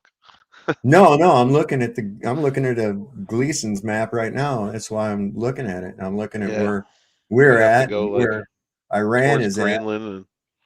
Yeah, it would have to come straight over, like probably just south of Greenland.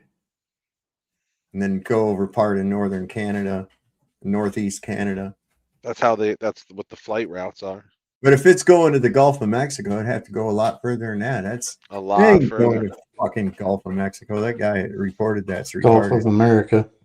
The Gulf of America, as they call it. And they destroy our beautiful gopher wood trees.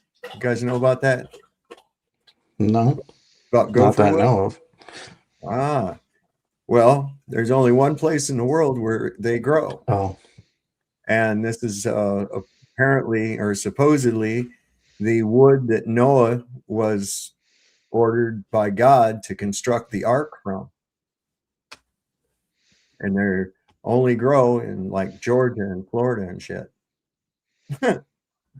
So have you ever heard the story of Noah's Ark? Do you know what it was made out of? The Bible says that it was made out of gopher wood. What if I told you that that specific tree grows nowhere else in the world except Georgia and Florida? Wait. Why isn't it in Israel or in Africa or any other places where Bible stories took place? Because if Georgia and Florida are the only place where this specific tree grows, that changes everything that we know about the Bible. But that's not the only thing. And what if I told you that the river that is described in Genesis chapter 2 that came out of the Garden of Eden, there's a theory that suggests that that river is the Mississippi River. It's not the Nile River because the Nile River only connects to 3 rivers, but the Mississippi River connects 7. And natives have always referred to it as the father of waters. I am straight up tripping right now because I'm putting 2 and 2 together and I'm searching and I'm finding more and more. And that theory that's going around right now is that this nation, the United States, is suggested to be the Bible's promised land. No, I'm not making any claims. No, I'm not saying that's the truth, but it does beg the question, can it be? That's pretty fucking interesting. It's like a lot of the towns along the Mississippi all have like biblical names. Yep. Got a lot of, look at the places. Yeah, I have to wonder, you've been lied to about every other goddamn thing. Why not that?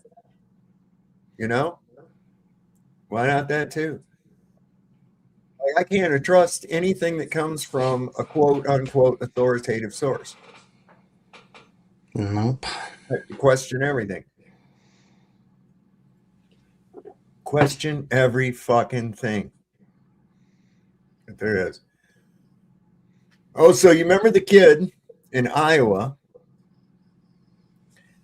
They got pulled over, and cop first was trying to give him sobriety tests and everything, and the kid took him, passed him. Did the breathalyzer test, came up 0. Then the cop tried to say he was high. Gave him a DUI anyway, even though the blood test results came back that there was absolutely no drugs in his system either. Well, he got some good news. I think he should have got more, but a federal jury has awarded an Iowa man more than $100,000 after police arrested him for driving under the influence when he was completely sober. KCRG TV News' Brian Tabak has followed this story in an I-9 investigation, and he joins us now live in the studio with this decision. Brian? Accountability has been a theme in our reporting that's revealed police in Iowa stopping and even arresting drivers for OWI when they're completely sober. Today's ruling shows it's taxpayers that may ultimately pay the price. We first showed you this body camera footage of Newton police stopping Taven Galanakis in the summer of 2022. The officer said he smelled alcohol, but when a breathalyzer came up 0s, Officer Winters said this. When's the last time you smoked weed? I do not remember that. Tonight? No. Okay, well, I think it's tonight. I've had no weed tonight. What? Why do you think it's tonight? Why do you think I smoked? I blew 0s, so now you're trying to think I smoked weed. That's what's going on. You can't do that, man. You really can't do that. Absolutely, I can. Is he allowed to do that? Yes, he is.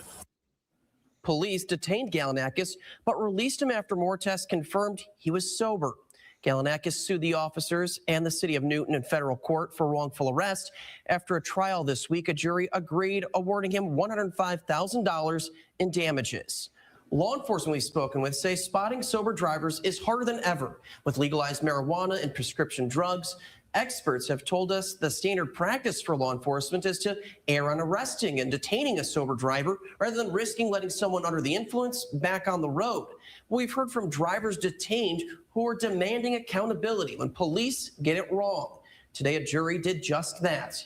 In the studio, Brian Tabak, KCRG TV 9 News. 108,000. Enough. Got way more. That first reporter used to be our local news reporter, Jim Mertens. Oh, really? Yeah, that's Cedar Rapids, Iowa. That's where my sister, she just lives on the outskirts of there. It's about an hour and 45, hour and a half away from me. That's funny. You remember not funny actually, but one of the Planet of the Apes movies where Cornelius and Zira, they come to back to the past, you know, and it's on the news. They're showing about the news that these apes from space showed up, and the news anchor was on the movie was actually Detroit news anchor Bill Bonds. Oh. You know, this guy, he was something else. This guy, he'd be about half fucking tanked on the air. Yeah. Start getting really opinionated and shit. And he did not like the mayor of Detroit at all. Mayor Coleman Young. And the dude was crooked as the day is long. He was. Guy stayed in there damn near till he died too.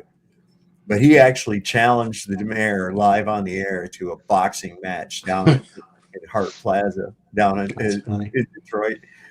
I was like, unreal. So anyway, one time when I was in a holding cell, they brought in Bill Bonds, and they had to put him separate from everybody else because he was, famous. But that was when he got popped for a DUI, driving his yellow Corvette. And all the other news stations had a story about it. They had the story about it. There's their competition. Look at there. So that was kind of wild. Another guy I knew, he decked Bill Bonds in a bar one time because Bill was about half drunk, and he walked up, smacked his old lady on the ass, and he's like, "Oh no, we're not going to have that." He beat the shit out of me. Was he able to bond out? Oh, just kidding. Have No, you ever? you can't even go see a magistrate or nothing. Oh, I to was be, kidding. He said his name was Bill until Bonds, right? yeah, that was his name, Bonds. Yeah.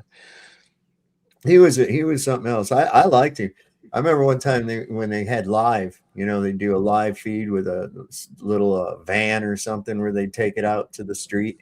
Mhm. And they went down to this area. It's like one of the roughest areas of Detroit. It's called the Cass Corridor. This place is like literally looks like Beirut. I'm not shitting you. Anyway, there was this little old black woman that her store, she has a little store there. And she was probably 80 years old or something.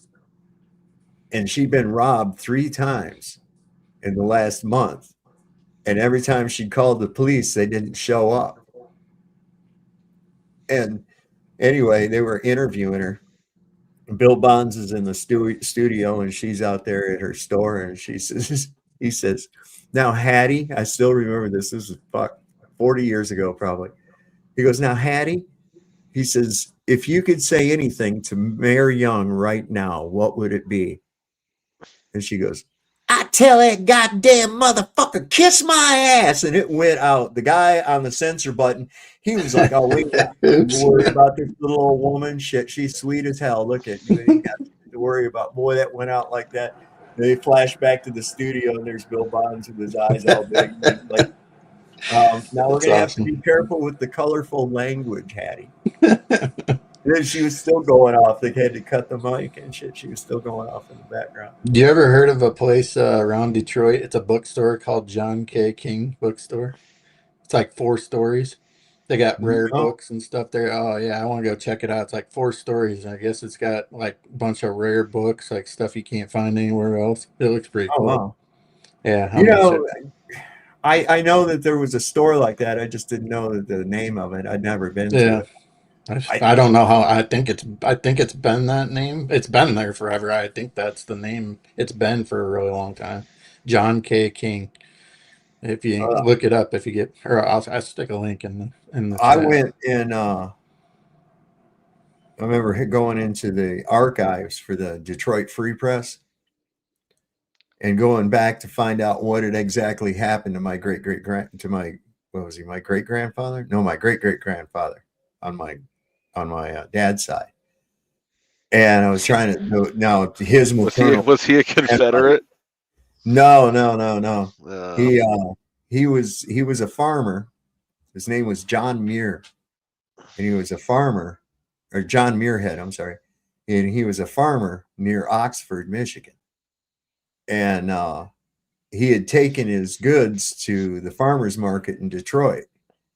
Well, he got into an argument with some guys, some political argument, and he left, and he got about halfway back home. And you got to figure this was a long ways, man, about 50 miles. And he got about halfway back home, and he turned around and went back and decided he was going to finish the argument. And he went back, and it turned into a big old fight, and they threw him out the second-story window of this saloon, brothel, whatever, and killed him. Well, the interesting thing was, it said that he was identified by his wife. And they listed her name, and I was like, wait a minute, that's not his wife? Well, to make a long story short, come to find out, my great-great-grandfather had 2 families. He had one in Oxford, and he had one in Detroit. Dude. Yeah. I'm calling you Muirhead from now on. I put that link in back. You can see, like, if you scroll down, you can see the picture of the building. But I stuck the link in the regular chat if people were interested. But I'd like to go visit that place. It looks pretty cool. Wait, where are we at? I gotta go over here. I gotta go. I put it in the private chat too. Wait, damn it. Put it in both. Move shit around on me. Let's see. That last one you just put in private chat, that's the guy dancing at the Sasquatch Festival. No, I put another one in there too. No, it's just, they're both YouTube. Oh, it's the same thing. Oh, okay, hang on. Sorry. I don't know why it did that. No worries. In the meantime, Uh, the there you go. Israelis want this video erased from the internet. An Israeli request to stop the distribution of a book that contains some pretty damning information about the Israeli Secret Service, the Mossad, if it is true. Here's ABC's John Martin. The most sensational claim in the book involves this bloody day, the Beirut Marine Barracks bombing. The book says Israeli agents kept vital information from U.S. Marines that might have saved the lives of 241 Americans killed here. Israeli government sources deny this account, but according to the book, an Israeli informant saw a Mercedes truck being fitted with secret panels for explosives. Israeli troops were told to be on the lookout for the truck. But the book says the Israelis intentionally gave the Americans only a vague warning, not mentioning the kind or size of vehicle. The book says Israeli intelligence was willing to let the terrorists succeed to protect their sources and out of contempt for U.S. intelligence. It says agents withheld information on U.S. hostages for similar reasons. In Toronto today, the author was under a court-ordered gag not to discuss the book or the case. You see, there's two restrictions. There's one restriction that I can't talk about what I learned or have done in the Mossad, and the other restriction is I cannot talk about anything that's in the book. Israeli officials confirm that Viktor Ostrovsky worked for the Mossad in the 1980s. Alarmed by the contents of the book, they got it temporarily blocked in Canada and the United States. It's the position of the Israeli government that the information contained in the book could very well lead to the identification of employees of the Mossad and could jeopardize their lives. But the book's introduction says it does not name active agents and gives only initials. It does say that more than 24 senior Israeli agents routinely gather intelligence in the United States. Late today, the book was put out for sale in New York after the court lifted its restraining order. The publishers claimed victory, but the Israeli embassy said it will still pursue its action against the author. John Martin, ABC News, Washington. So that's been going on a long time. 83, when that barracks was bombed in Beirut, they were still bringing in body parts and shit to 97th General Hospital in Frankfurt when I was sent there in early 1984. Jeez. That was the dumbest shit thing. That was the dumbest shit fucking thing I'd ever heard of.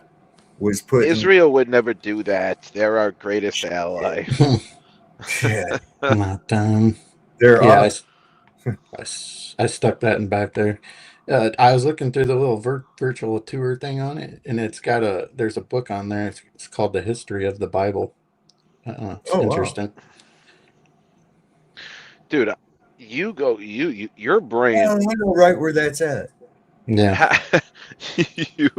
you say the most random shit sometimes. Who, me? Yeah.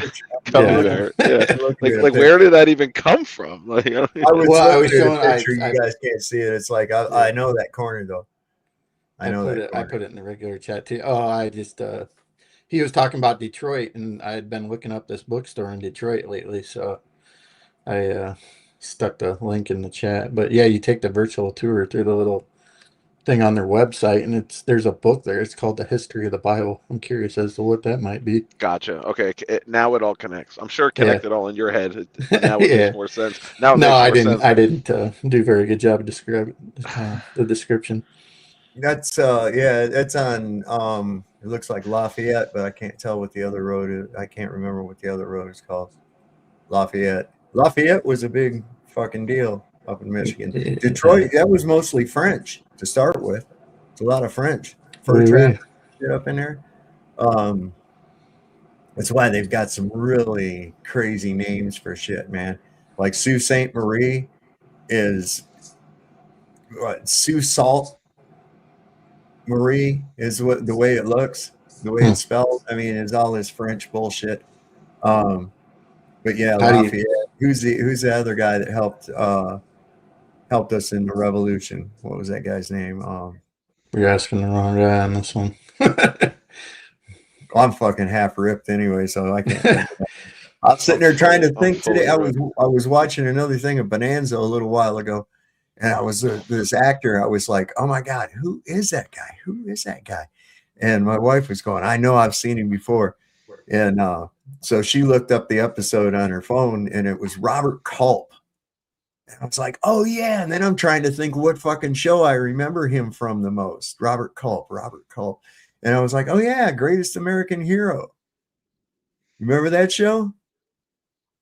That was a good show. Yeah. I don't know why they canceled it. I thought it was pretty cool, man. Because he was just an ordinary guy. I was young, but he tried to master these fucking flight powers and shit that he's got. He'd like take off and he was all fucking freaked out and shit, couldn't fly right. I thought that was a pretty good show. But I was a lot younger then. Yeah, I was. What year was that? That was in the 80s. Yeah, I Who'd you say? remember. I couldn't remember it because I wasn't alive. You said Lafayette, and then the other guy was Baron von Steuben. Yeah, von Steuben. Yeah, von Steuben. Steuben? Pardon that my was the German dude.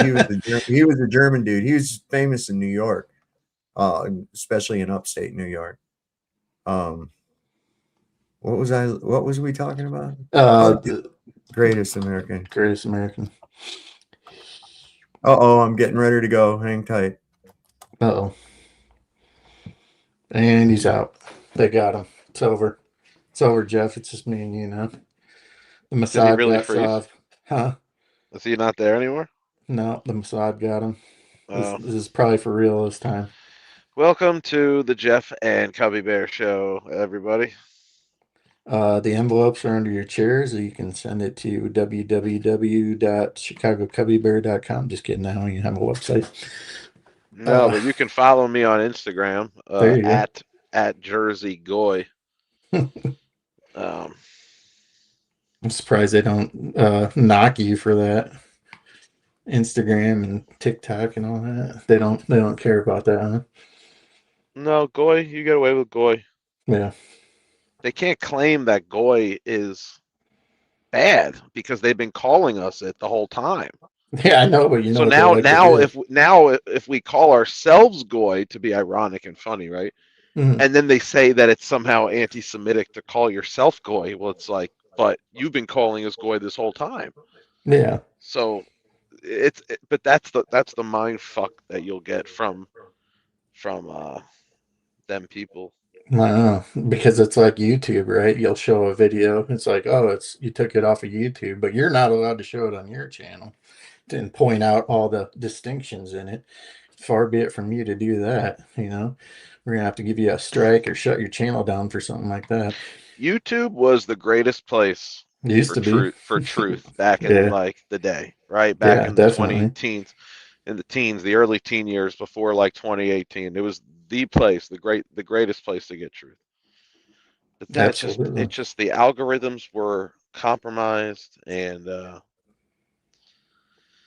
censorship, like you can't even use the search feature doesn't even work anymore. It's like they altered the way the search feature, so you can't even find a video you're looking for, even if Pretty you type much in when the, YouTube, or excuse me, when Google took it over, was when it kind of it was a little bit after. It was more like when the flat Earth movement started really getting that too. seen. Yeah. I really think we had a lot to do with it, to be honest. Yeah. But it's off. Oh yeah, they put so many real quick stop gaps in their algorithms and shit to it that it fucked everything up. Oh, we can't have them talk about this. Don't have them talk about that. Yeah. Only get it if they mention this and shit. And it's like to the point now where like everyday words are like censored. Yeah. That's how they took them. They monopolized the freaking music industry. You can't play any music on YouTube anymore, right? But you know they're allowed to do it. If you're making money for YouTube, by God, you can use some kind of music, you know, because the record industries own it all now. You know, nobody has the rights to any of their own music anymore. So because they want to turn it all into AI slop bullshit. See, I think my point was, yeah, I don't really focus on YouTube anymore because Saab's done a great job, but that's not normal. Like he has to put a lot of effort, you know, a lot of live streams to keep an audience like this. But like YouTube, It's it shadow bans the shit out of truthers. Yeah, you so got I to try to stay. get bigger. I try to get bigger on Instagram, on TikTok, on X. Maybe I'll make a Rumble, but You got to constantly be putting stuff out, and they're punishing people's long form content now. They want everything to be shorts, just like TikTok. It's all short. It's all short. They want like 90, like no more than 90 seconds. Right. Yeah, don't worry about it. I just do what I do, man. You just do what you Well, do, and you go live all the the time. key to you is your consistency and your quality. So Yeah. over time, that compounds. So now it's like, how many people are watching live right now? I don't even know. 200, usually 200. 206 on YouTube, and hang on, I haven't got to get this back up since I restarted.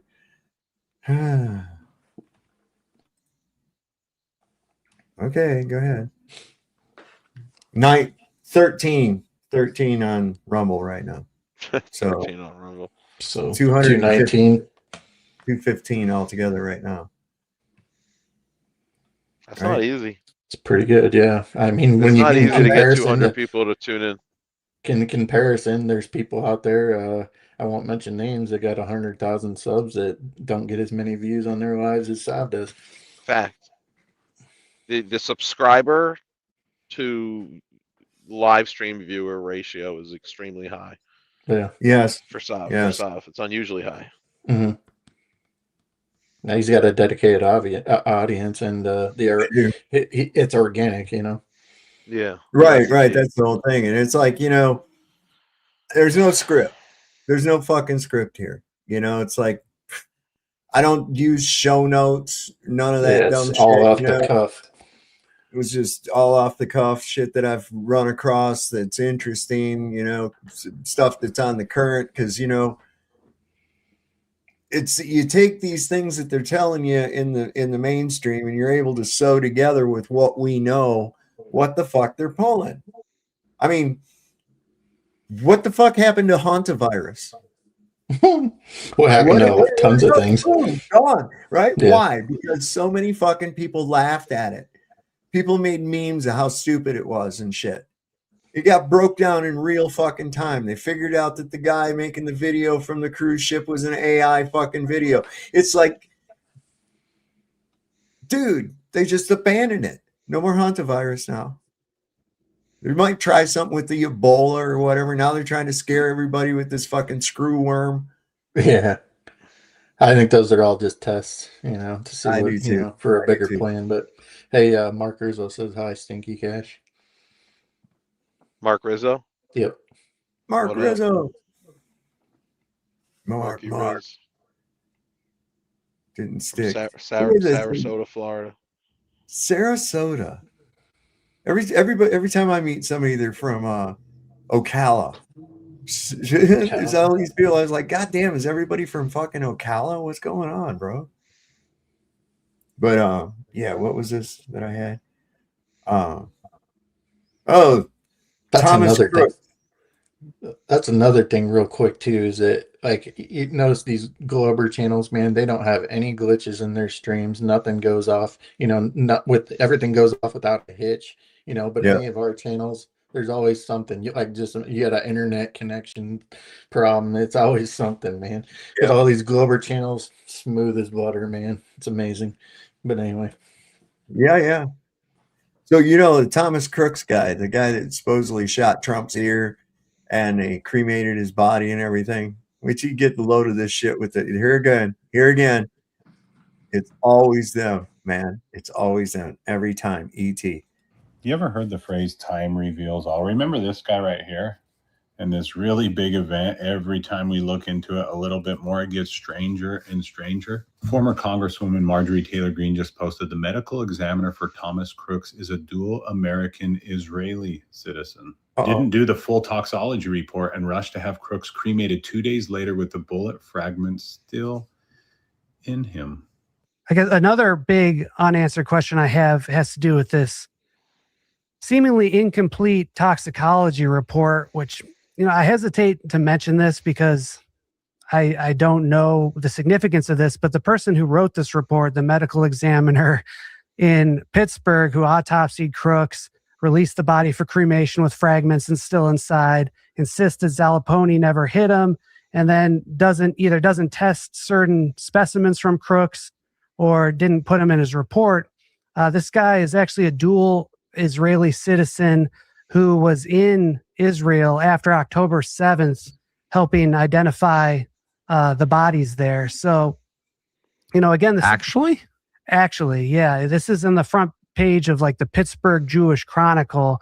And he's actually pictured, he's standing next to a guy named Chen Kugel, who is an Israeli and a source of a lot of these dubious claims about beheaded babies. And Goldschmidt's standing right next to him. I guess he volunteered and went over there to help. And again, He is a dual citizen. He is a dual citizen. Yeah, that's correct. And he's the medical examiner who did at best an incomplete job with the autopsy or of the report anyway of Crooks. Yeah, that's a hell of a 9 or 10 month run for his career to go from, responding to October 7th to autopsying Crooks. And yeah, again, I'm not necessarily just suggesting anything, but because he's such a key player, we do need to know. And he is not the medical examiner that victims, dead people in Butler Township, Pennsylvania would normally go to.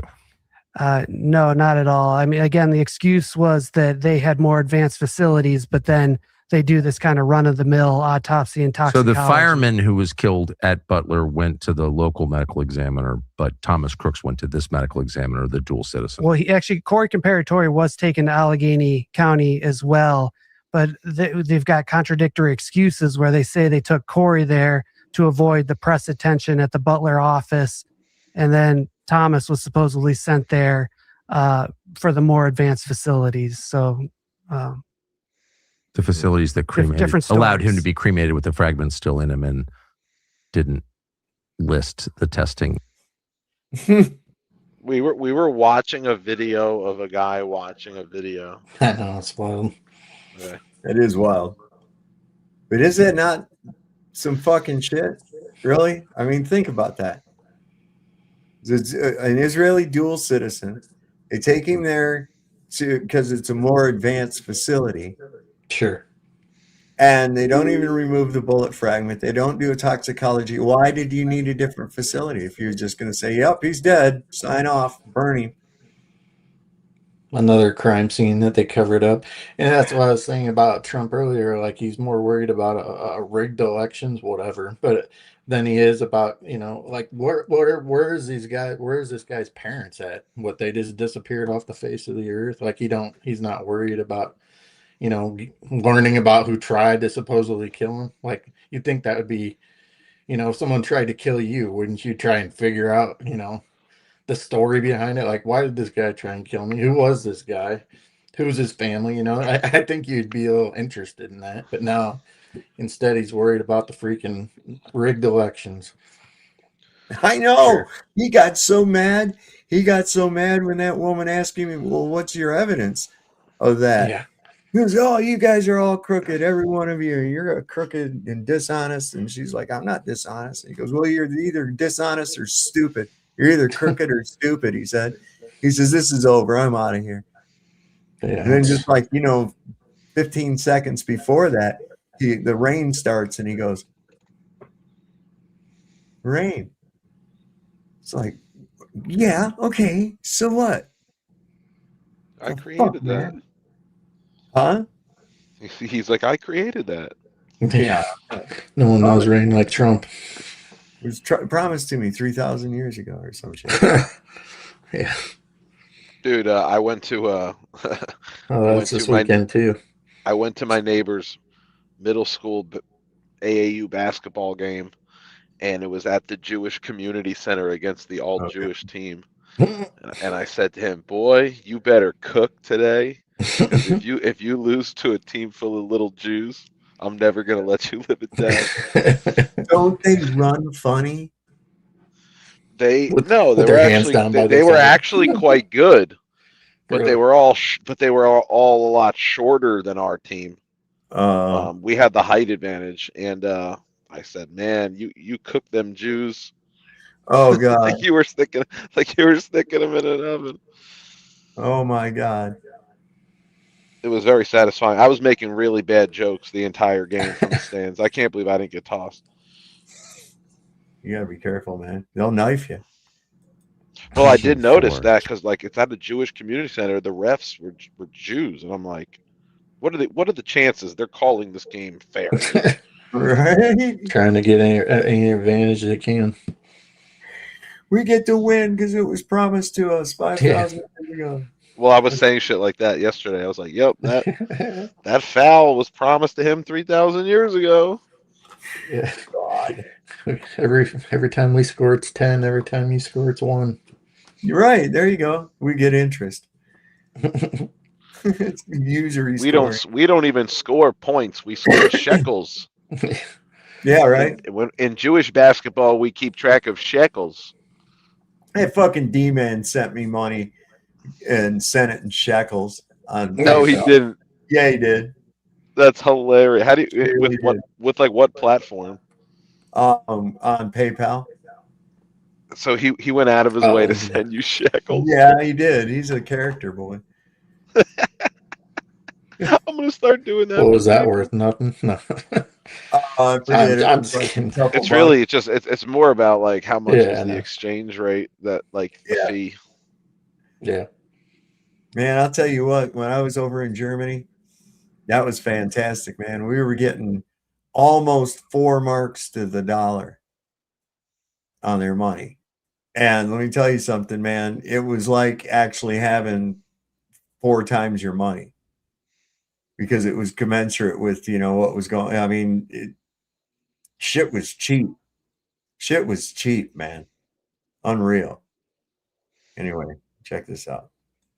Problem 4, Jewish tattoos. Most of the table is covered with tattoos.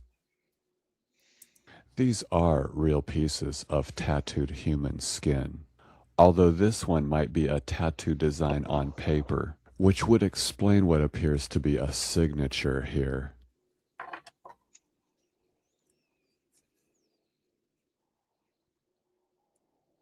For the American public, pieces of tattooed skin are strongly associated with the Holocaust.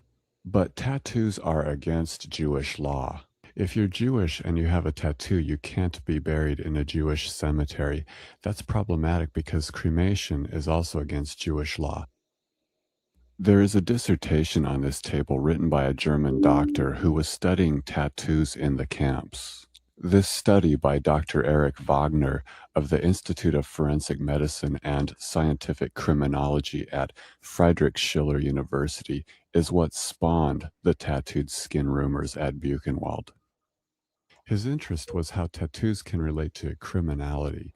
If we are to trust his information, he said that regardless of Jewish law, 3% of Jewish inmates at Buchenwald had tattoos. Now we go to David Hackett's book called The Buchenwald Report to find that at Buchenwald, only 1/5 of the 20,000 inmates were Jewish when it was liberated. That's 4,000 people. If 3% had tattoos, that's only 120 people. In other words, less than 1% of the inmate population at Buchenwald were Jews with tattoos. Now consider that Buchenwald had a significant population of common criminals, and they probably had the highest tattoo rate in all of Europe. So it's unlikely that these tattoos come from Jewish inmates, yet most people who have heard about the Buchenwald tattooed skin think it's Jewish tattooed skin. The lampshade isn't even real, but if it were, it would unlikely be Jewish.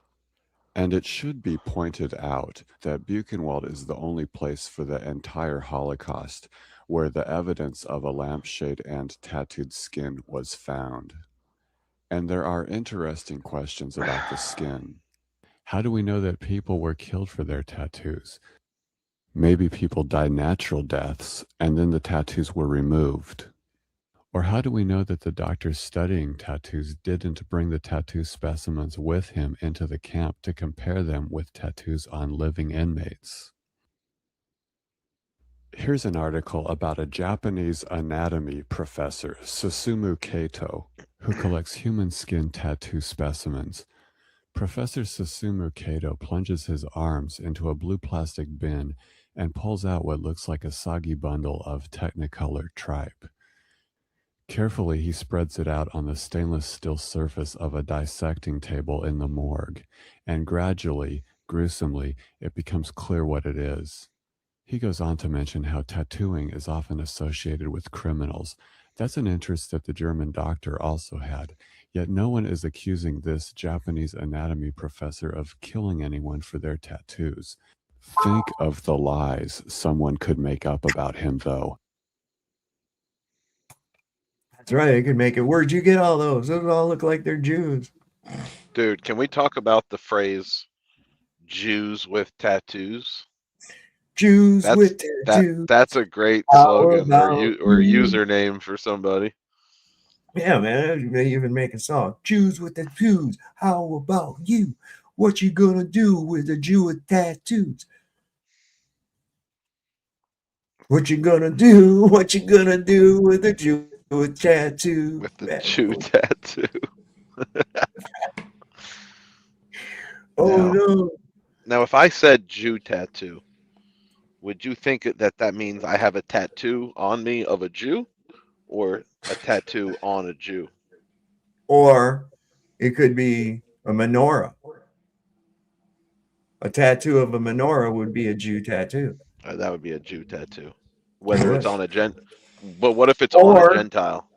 Or just a number on your forearm. Have you ever heard that? A six number. digit number. Mr. Goldstein, what are you going to do with the lottery winnings? The first thing I'm going to do is build a 50-foot bronze statue of Adolf Hitler. So why would you do that? He put all your people in concentration camps and shit. Yes, but he gave me the winning number.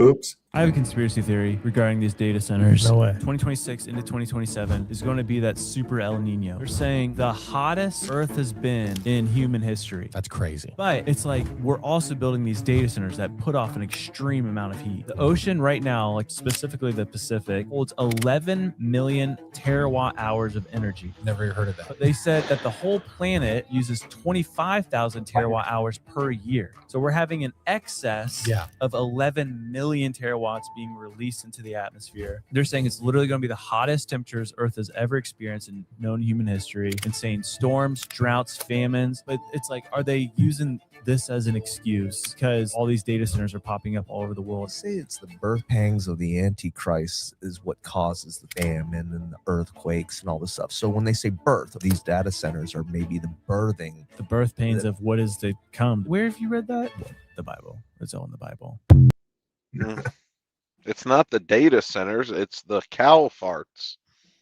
It's the Aquanet that all them chicks I used to hang out with in the 80s used. They ruined it. They blew out They the destroyed ozone. the atmosphere. They did. A gaping hole in the ozone. Yeah. That ain't the only place there was a gaping hole. Yeah, there's one right behind you. Yeah. My head. No, I'm going into the black hole. She's turned from suck to blow. Oh, this is kind of interesting. What's your birth certificate, man?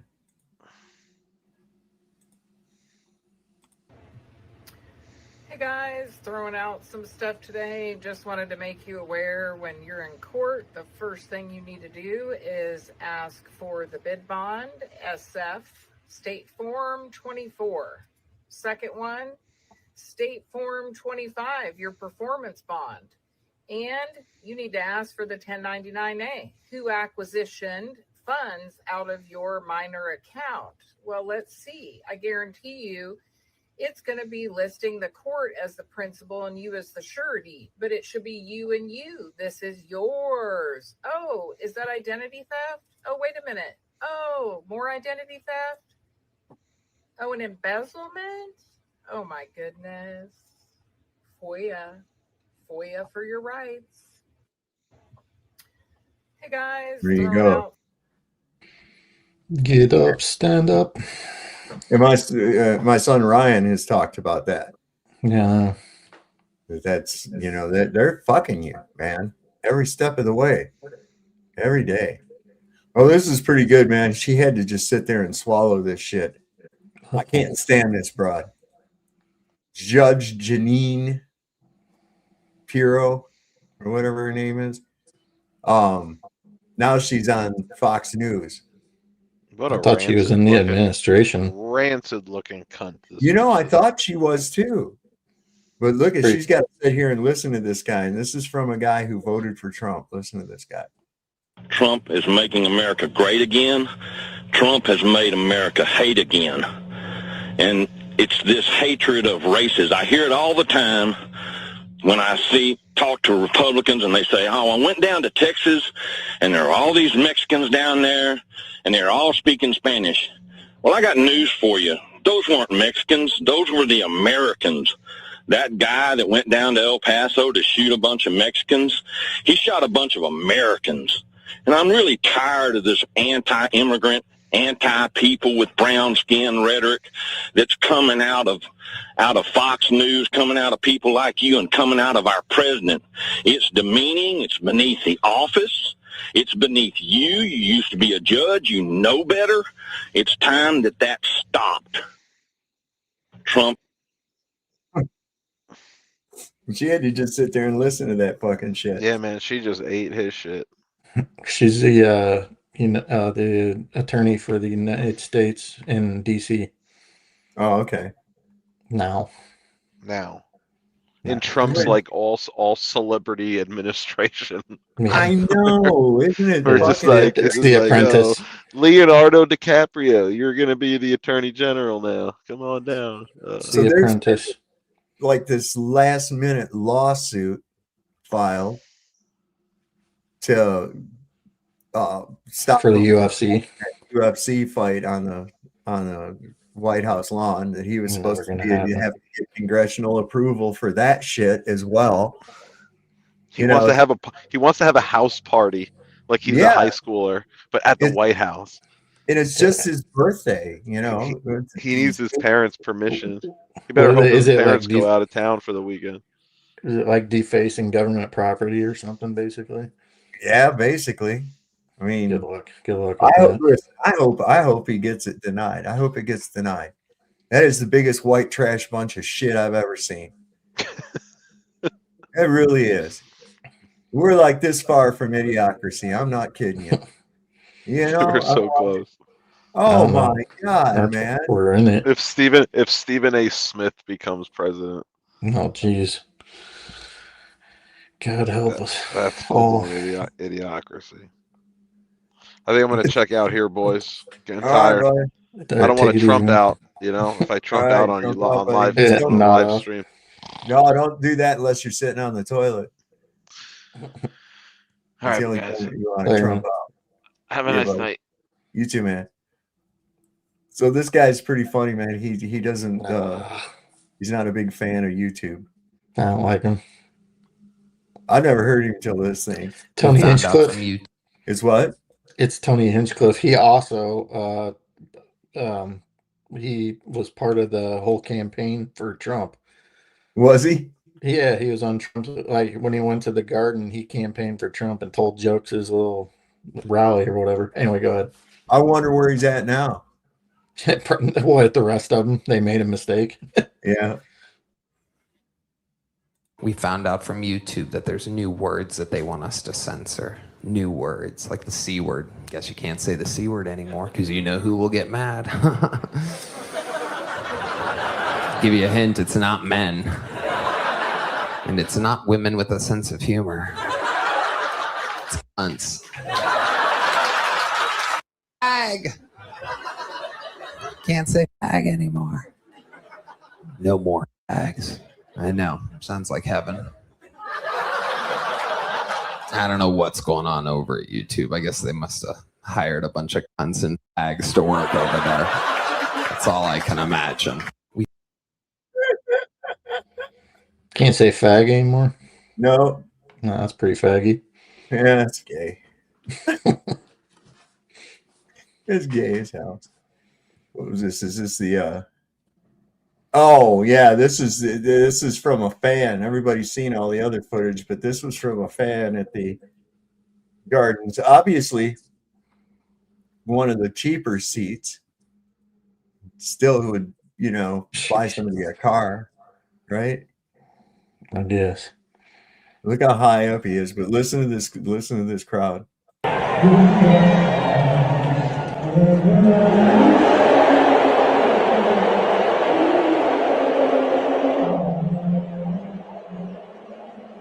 They took him off.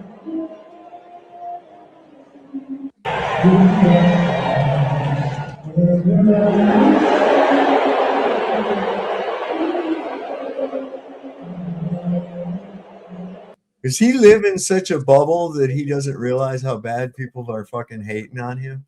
He probably got earplugs in so he couldn't hear it. He's like, I don't care what they do.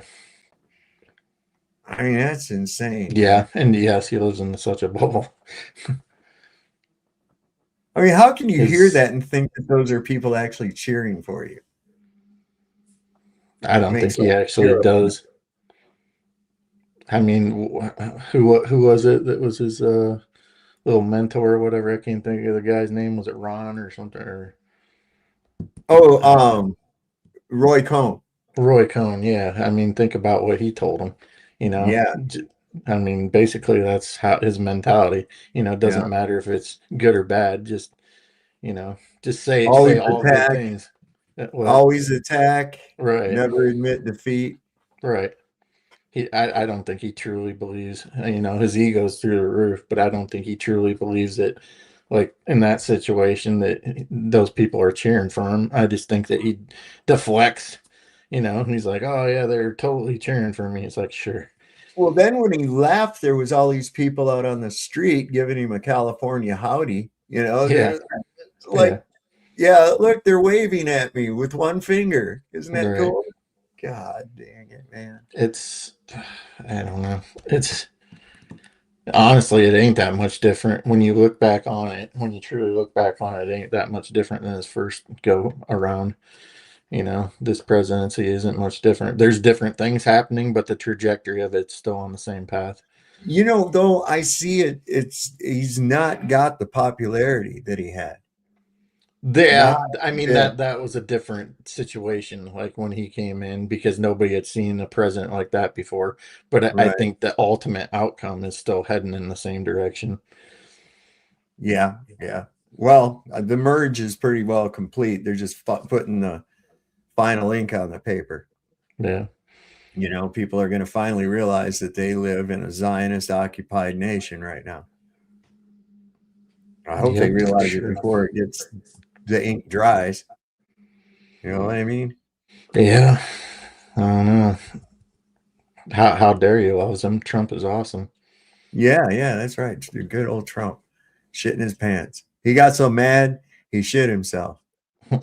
That reporter left it. I saw AI generated thing. Well, they used AI for it, but when he got up and left, he was wearing a diaper. It was like from the interview when he was wearing a diaper and there was shit falling out the leg of it. Oh yeah, I think you may have played. If it wasn't that one, there's a similar one to that. It's fucking nasty. Anyways, here's how people get brainwashed without realizing it. That's it. You've totally got it. And I would say this for anybody out there that you're trying to go through this and you're having a hard time. I get it. It's totally tough. The number one way that we influence another human being, let me just kind of metaphor this for 1 second. When you watch a hypnotist, and hypnosis is fun, anybody can learn to do it. It's a pretty easy thing. So it looks very dramatic, but one of the things you'll see me do at the beginning of that is like, go ahead and give me your hand, and I'll hold their hand for a second, like put both hands out like this, and then flip them over. That's great. Now, just to test your eyes really quick, look all the way up and look all the way down, look all the way left, look all the way right. All right, then spread your feet a little further apart, a little closer together. Actually, no, face this way. And I'm going to make them do like 50 things. None of the things that I just did with them are meaningful. None of them. Everything was micro compliance. So this is how social media starts roping you in. This is how politics starts roping you in. This is how cult leaders will recruit you into a cult. Micro compliance, and you don't realize that you're going through this massive amount of compliance. So like you go through a doctor's physical and they go through like this 90-point checklist. They've made you do 50 things, and then they recommend a weird drug, or they recommend you get on some other drug. Take some time to think about it, because our brain is hardwired for these micro compliances. So I say this to say that if you're going through any of these things and you're trying to change your beliefs, or you're trying to change something in your body, use what works for brainwashing and figure out a way that you can get micro compliance with your own goals on a very regular basis. Small little wins, so your brain has that, just like hypnosis, just like cult recruiting, just like brainwashing. Small little things at the very beginning. So everything in influence should be looked at as a wedge. Everything. It reminds me of that famous study they did where they got people to give electric shocks to other people, the Milgram obedience experiment. Yeah. And they managed to get a member of the public to give another member of the public lethal electric shocks, just through sort of micro compliance, but also through authority, because the experimenters were like wearing white jackets, white overalls, etc. And here's the second thing in that experiment that's going to perfectly tie back to this. So this experiment that you're talking about happened at Yale University. It was 1962.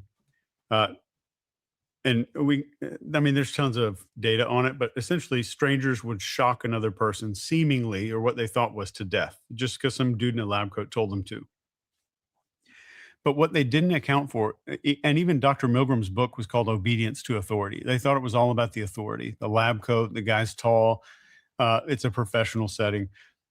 But really think about, if you go back to our ancestors, like the most important resource to your ancestors was focus.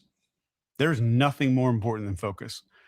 And the number one way to generate focus, and if I don't have your focus, I can't command authority, right? So focus is always first. We have focus, authority, tribe, and emotion. Those are the four things that govern a mammal. All mammals, dolphins, doesn't matter. So I have to have focus before authority, and they didn't talk about that. And the way to get focus is through novelty. Novelty meaning? Something unexpected is occurring. So like if you walk past the same bush every day 10,000 years ago, and your job is to carry fish from the river, and suddenly you walk past that bush and you hear a big ass stick snap, all of your focus, all of it is on that stick. It's not on your kids, it's not on your health, it's not on anything that's going on. It's to this new unexpected piece of information that hijacks our brain. Anything novel hijacks our brain.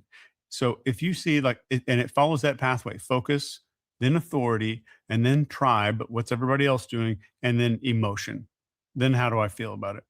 So and what happens is we are hardwired to respond to these things. You cannot decide not to respond to novelty. Your head turns to loud sounds, all this stuff happens. So the way that if you're trying to do this, like brainwash yourself, is change your house up. Change your house up. Change the way you think. Cutting it off. One thing about, people who are skeptical, like super skeptical of things, like he's just talking about like a hypnotist or whatever, they'd be like, let me see your hand.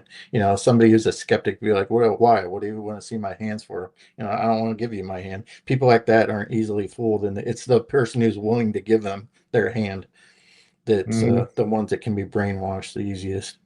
Yep.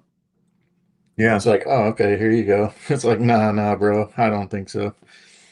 Right. It's like calling a psychic, right? The minute you call a psychic and that psychic doesn't know your name, hang up the phone. Right. Well, fuck, man, they went bankrupt. Nobody saw that coming. Why not? Right. What's up? Exactly. Come on. Poor old Dionne Warwick and her psychic friends. Remember Cleo? Yeah, son. Go to Cleo. Oh my God, like she was some Jamaican woman or Get the something. reading. This is pretty good. Look, watch how these cops change when they realize they're being recorded. We're not searching for anything but this individual. You're not That's going it. in my house. Did you hear what I said? You cannot go in my house. So you can bag off my porch. No, you back. Oh, come on, push up Put here. your hand on me, bro. Okay, watch out. No, man, we're not doing this. You can't do that. You can't do that. I can't do that. Cannot go in my Here's house. a warrant. No, he cannot go in my house. You cannot go in the house. You cannot go in the house. We're not searching for shit, but this I know person. you're not. So you're not. Okay. You're not even in there. Get Get your hand on me, bro. All right, back off. Get your hand on me, bro. Mikey, back no, you fucking Man, get get your hands hand off on me me. and get up off my door. No. What is wrong with you, bro? Tell that man get up off my porch. Talk to you. Man, what's wrong with D-Man? Tell that man get up off my porch. All right, I'll talk to you. I'll talk to you. All right. Come on, bro. So, call Sergeant, see if he wants to get I more just people. told you he right here, bro. All right. When's the last time you seen him?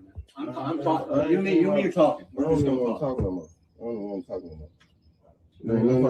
This shit what on God. I need y'all. I need play that right on God.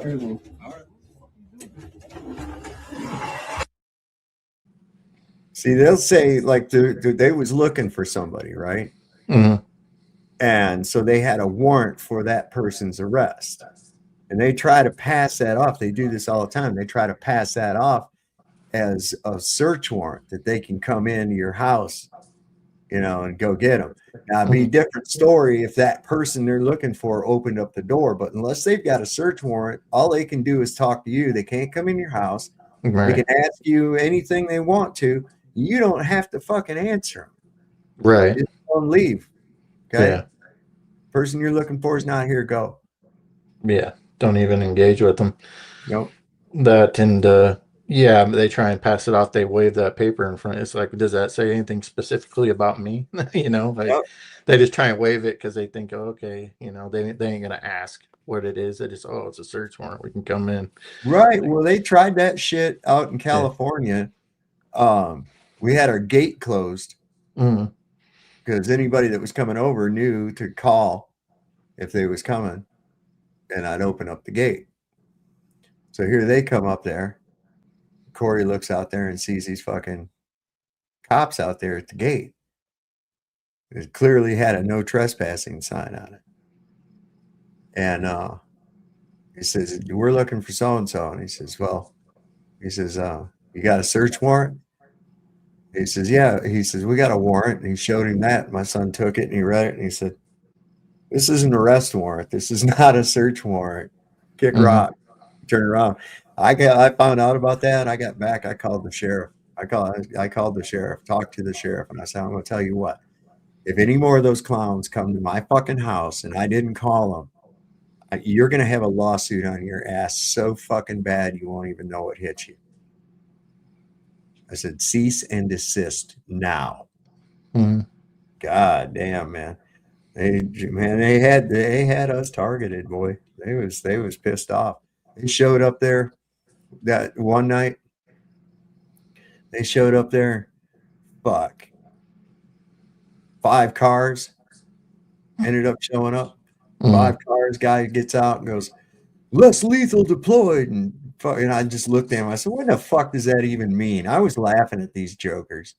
I really was. There they were all out there LARPing and shit. And I was just like, I'm not even armed. I'm out here in a pair of shorts and a fucking t-shirt. You know, I'm not even armed. What are you guys all afraid of? And then in their report, they said we were afraid that there might have been a sniper in the house that was waiting Mr. Kane's fucking signal or some shit like that. I was like, oh my God, what the fuck are you talking about? All because of your dumb shit. Yeah. Yeah, I can't. Oh, how did I do that? It's like sometimes, well, those auditors or like Brian Young will show those videos with the cops got somebody pulled over and they'll be like, what am I getting arrested for? Well, like, well, I haven't decided yet. It's like, you haven't decided yet. Well, then you can't be detaining me, buddy. It's Yeah, like you don't get to make the decision on the fly. You should already know what you're supposedly, arresting me for, or detaining me for, or whatever. You're detained for what? We're trying to figure that out. What? No. Yeah, you don't get to decide later. No. It's some of the dumbest shit. And these guys just seem to get dumber and dumber as time goes on. You know? Yeah, it's intentional. They have to They're obedient, you know. Oh wait, this is pretty good. Girl, whoa, heavy eyelids. Hey, just FYI, this abomination that's going to be happening Look at outside that. of the White House on the 14th of June is in no way meant to be a celebration of our country's 250th anniversary. Okay. It is the president's birthday. This is for the president's birthday. Yes, it's also on Flag Day, but in what universe do we celebrate the 4th of July on June 14th? Never. We have never done that. Flag Day is not even a recognized federal holiday. That's number 2. And number 3, Flag Day is from June 14th, 1777. This would be the 249th anniversary of Flag Day. This is a fucking joke. And I just want you to know that the ringside sponsorship packages are going for 1 million to 1.5 million. Fuck. Okay. And neither the UFC, Dana White, nor the White House are saying where the fuck that money's going. Excuse me? And Donald Trump is going to be handpicking 4,000 of the guests.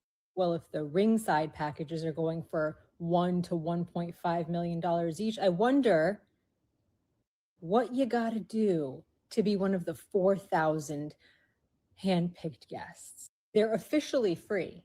They're officially free. But I would not trust a scam artist to give something that's free away for free. This is a fucking abomination. He's using our White House and our resources to celebrate his own fucking birthday and make people a bunch of money. Make his friends a bunch of money and himself a bunch of money. This is a fucking joke. It's disgusting. We are a laughing stock. This is literally idiocracy. I agree. That's terrible. That looks too horrible. Don't they already have a stadium that they could have set this shit up in? Yeah. And you know, what the fuck is this? God. If you're so outraged about that, or I mean, if she's so outraged about that, then why don't you get outraged about who may have built some of those buildings there? You know, get to digging on that little rabbit hole instead of worrying about them tearing up the lawn. I mean, it's just like, no, he's talking about leaving that thing fucking there. Yeah, I know.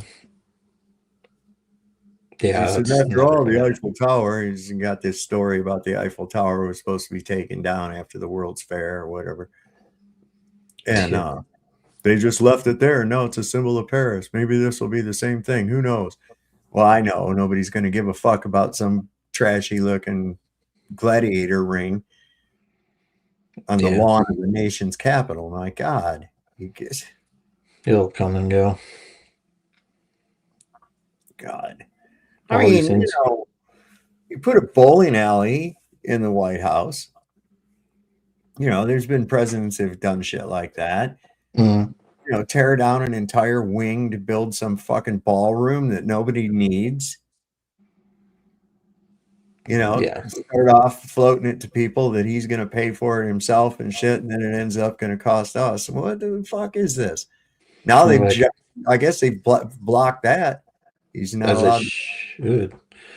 It's an underground base for when they have to go hide from when and if there is a true revolution. They want a bunker to hide in. That's why all these ruling class elites. I don't know what he's running from, man. Death's breathing down his fucking neck as it is. His family, not him. Yeah. Fuck his family. Well, I get that, but I'm saying, you know, that those types. Yeah, I agree. Yeah. Who was I watching? Woody Harrelson was talking about I think it was Woody Harrelson. He's talking about having dinner with Trump one time. Mm. And he said all he did was want to talk about how much money he had, and he bragged that when he died, his kids would all be fighting over it. Mm. And he loved that fact that they'd be fighting over it. It's like he's just like sitting there going, "Oh man!" And he says, "I went outside and smoked a joint." He says, "I had to get away from that shit for a few minutes, man." Taking. How dare you, says, why is Saab so against Trump? Well, the real question is, why are you so for Trump? Why am I so against Trump? I don't like any politicians, okay? I really, and when you mix that with somebody who sings their own praises, especially when they're braggadocious and fallacious, should I say? You know, talking about how great you are and everything else, and giving yourself fucking awards and shit, and whining about not getting a peace award and all this other. It's what a fucking clown. What a fucking clown. And to watch him completely kowtow, he didn't even pretend to be the president when Netanyahu was here. He didn't even fucking pretend. It was like Netanyahu was the president. You know, which should tell you every fucking thing. And I fucking despise Israel. So there you go. Need any more? That's a good answer. My question to him was, why are you so for Trump? What is Trump? Are you on Trump's Christmas card list? Are you invited to the ball when he gets the ballroom done? Are you invited to the 200? You get to go to the UFC event? Any of these things? Does he do anything for you? Just curious. Anybody that votes is a retard anyways. So it doesn't matter who voted for a Democrat or a Republican or any other fucking nonsense. Democulans, Republicrats, it doesn't matter. Are you still fooled by that illusion? Yeah, he needs to escape the paradigm. That's you're in the wrong place, if you haven't figured that out on this show, amongst others. That you're stuck in that paradigm of left to right and everything. Oh, the Republicans are gonna save the day for you. Good luck with that, buddy. I've seen every fucking combination available. I've seen the House be controlled by one, the Senate controlled by the other, and the president be of whichever party. I've seen it where they've had the majority in the House and every place else, and they fuck it up every time, it don't matter who it is. And people out here keep going, oh my God, well, this next used car salesman looks pretty nice. Look at that smile. And he said a bunch of shit that I wanted to hear. He must be just like me. I'm going to vote for him. And then you got the crowd that goes, well, I don't really like either one, but the lesser of two evils is still fucking evil. Okay. So it's horse shit. You're never going to vote your way out of this thing. As soon as we get rid of a dictator and this oligarch fucking bullshit, the better off you're all going to be. There's more of us than there is of them. Eat the fucking rich. Bada bing, bada boom. That's it. Here's something you might want to, a little thing you might want to try that I found as I was reading through the Constitution there once. That I started to notice that when you're reading the Constitution, the word citizen is capitalized all the way up to the 12th Amendment or through. But then along comes the 13th Amendment and the 14th Amendment. And from that point on, citizen is lowercase. What happened there? All of a sudden in the Constitution, a citizen isn't capitalized anymore. Here's something. So what's behind that? I never noticed that. No, I'm not sure. Because you know that the capitalization of all the letters is an incorporation. Right. Right. Yeah. So why would it be changed down to lowercase? I don't understand. I sent that to Ryan. I'm waiting to have. I was going to say Ryan would be the one to ask that. I was trying to think why that I sent would be. that to him. I might have to think on that one, but That's still above my pay grade. Where's the link? You got the link to join the panel? Oh, it's not there anymore. Oh, it's not. Well, I'll be damned. You know what? Maybe I didn't pin it. Maybe I fucked up, which is possible. But yeah, they stick all these jokers in like that. What's his name? Tim Burchett or whatever from Tennessee. He wears his Carhartt jacket because he's just like an everyday American dad, just like you and me, buddy. And just feed you. Oh, if we only knew what was in the UFO files, I just can't tell you guys though. If you only knew. Oh, I know, crazy. Right? What's going to be in the mystery If we only knew box? if we only knew all the secrets, we'd be going crazy. Well, I got to tell you, I went down there and I saw one of them there aliens, and that alien gave me a BJ, and it was the best one I'd ever had. It was an alien though, so I don't think that's gay, because I think it helps the relations between, the ordinary American and the aliens. It was gender fluid. Yeah. I'm gender. Oh, yeah, I got some gender. I had to change my fluid after that. Go on. What the fuck is with that guy, right? Had to put some more trainee fluid in. Nuttier than squirrel shit. Yikes. Thank you, Chairman Aguilar. The President of the United States is not well. We can see it with our own eyes. He has tremendous difficulty staying awake on the job. Donald Trump has repeatedly fallen asleep at multiple cabinet meetings, at multiple White House events, at a Memorial Day ceremony, and most recently at a very loud and raucous New York Knicks San Antonio Spurs game last night. The White House needs to come clean to the American people. They need to explain why Donald Trump keeps going to the hospital and why they keep giving him cognitive tests. The American people deserve the truth. Thank you, Chairman Aguilar. He ain't the only one. There's a lot of people getting. I was about to say that. Like, in fairness, there's a lot of them that need cognitive tests. Yeah. I mean, where is freaking Nancy Pelosi and Mitch McDonald? Mitch, right? What's his last name? Mitch McConnell. Mitch the Turtle. Yeah, where have they been lately? You know what? I forgot what that Howard Nutlick. I forgot what his real name is. Oh, Lutnick, right? It comes out Nutlick every time when I'm talking about. Once you start doing it, you can't stop. Yeah, it's like Pringles. Once you pop, can't stop. So here's what really happened at the that interview. Or Nutlick. I'm gonna do it. We go. Why now? Mr. Trump, calm down right now. I hate this. Why? Stop this. You're making a mess. I don't care. Why? That's it. We're done here. We go. Why? He got so mad he shit himself. Yikes. Oh, yeah. Can't forget what's happening, Dave. Be a good What up, fellow Dave? How's it going, guys? Cubby Bear, what up, man? Hey, man. Doing our thing, man.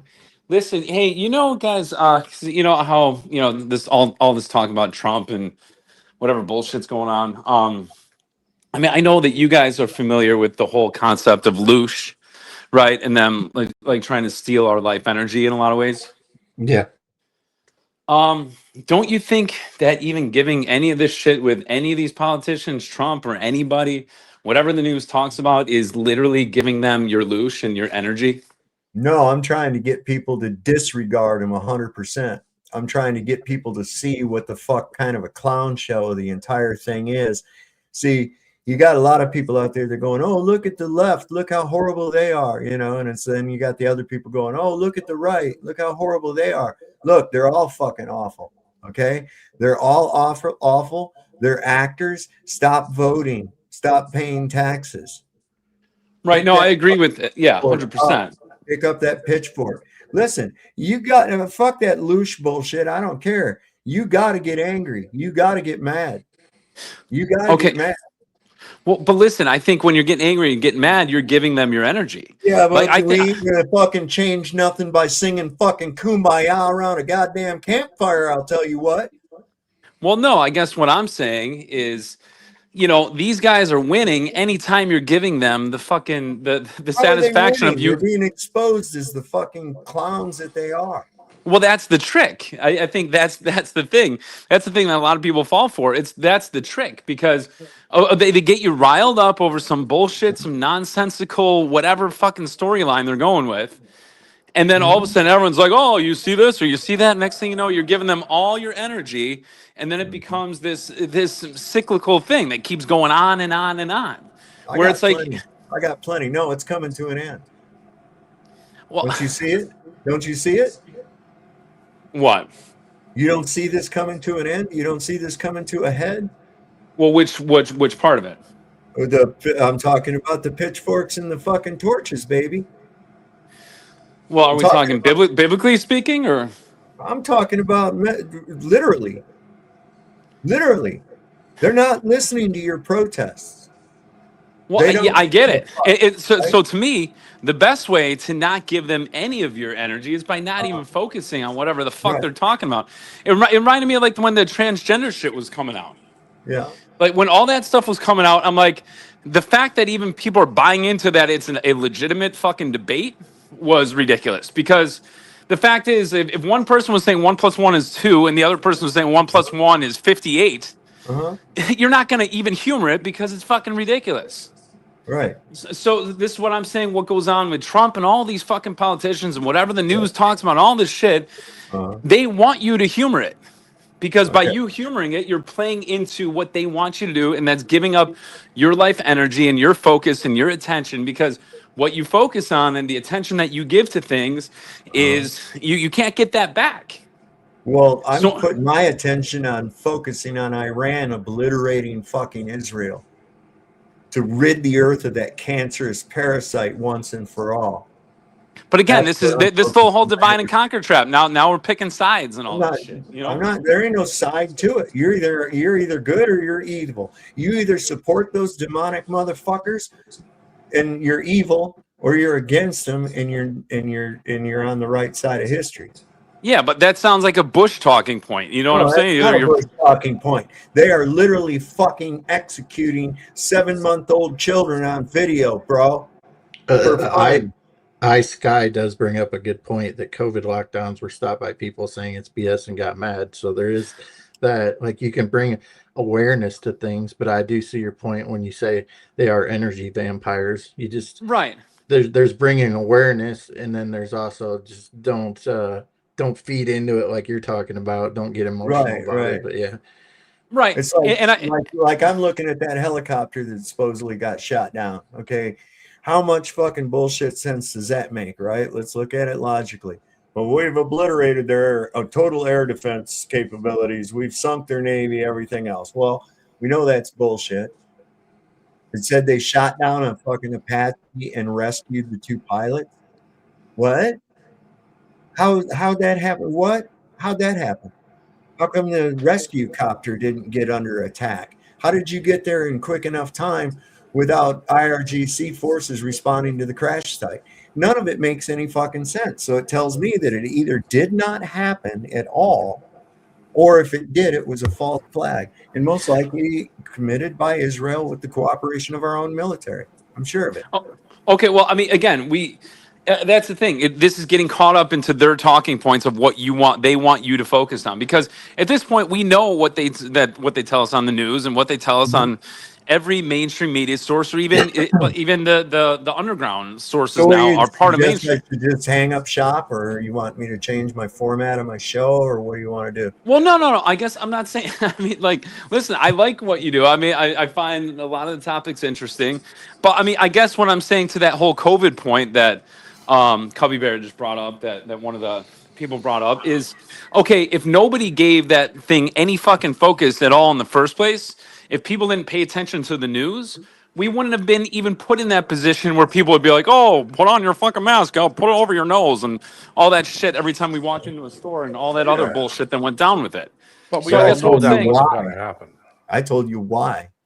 Well, there was enough people that stood up?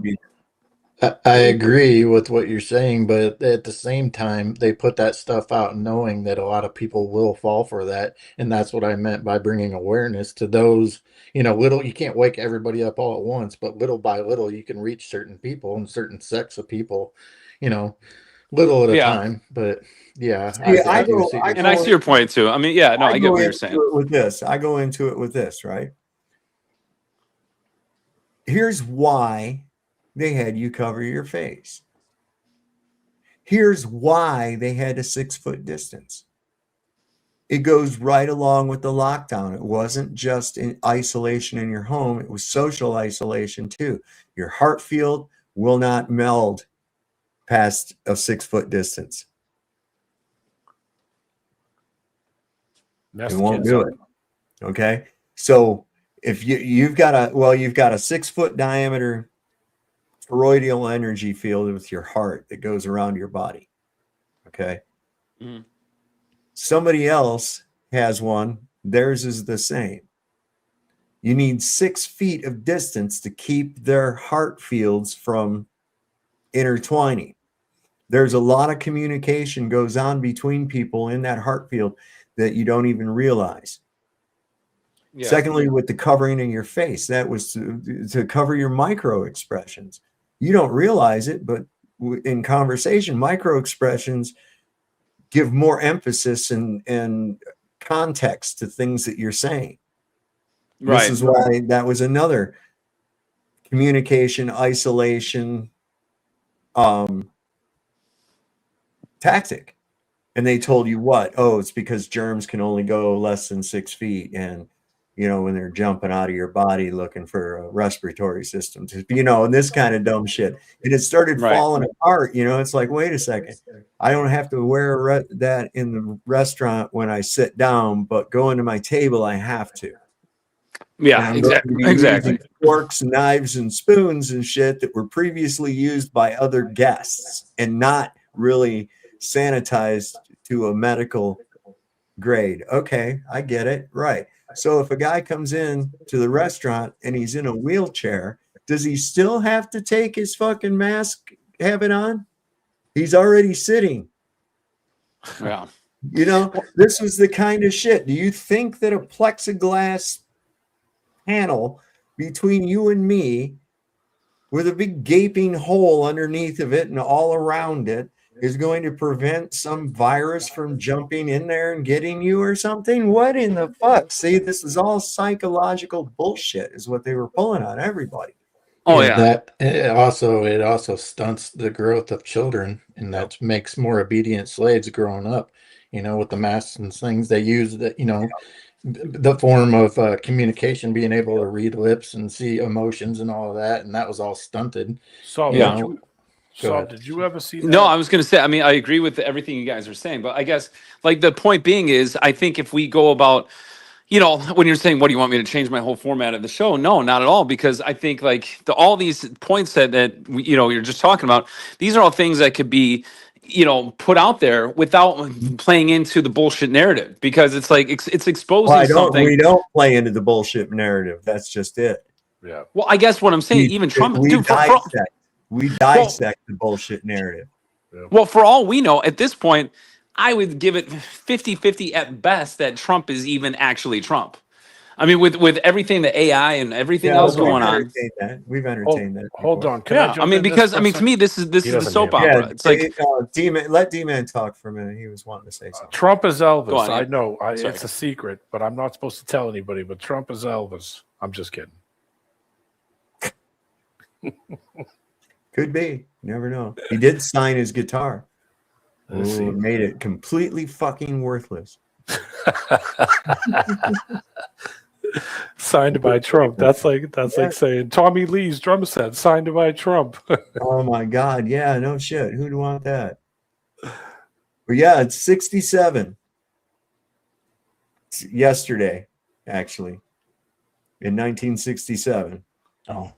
The Israelis attacked the USS Liberty. Yeah, Johnson covered the fucking shit up.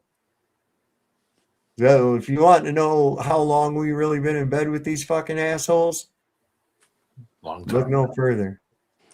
Could be another reason why they pulled that whole gimmick with the Apache too. Because by the way, people are is bringing it just me? attention to I that. can't hear D-Man. Could you guys hear him or no? Yeah, we hear him. Are you on your phone? Okay.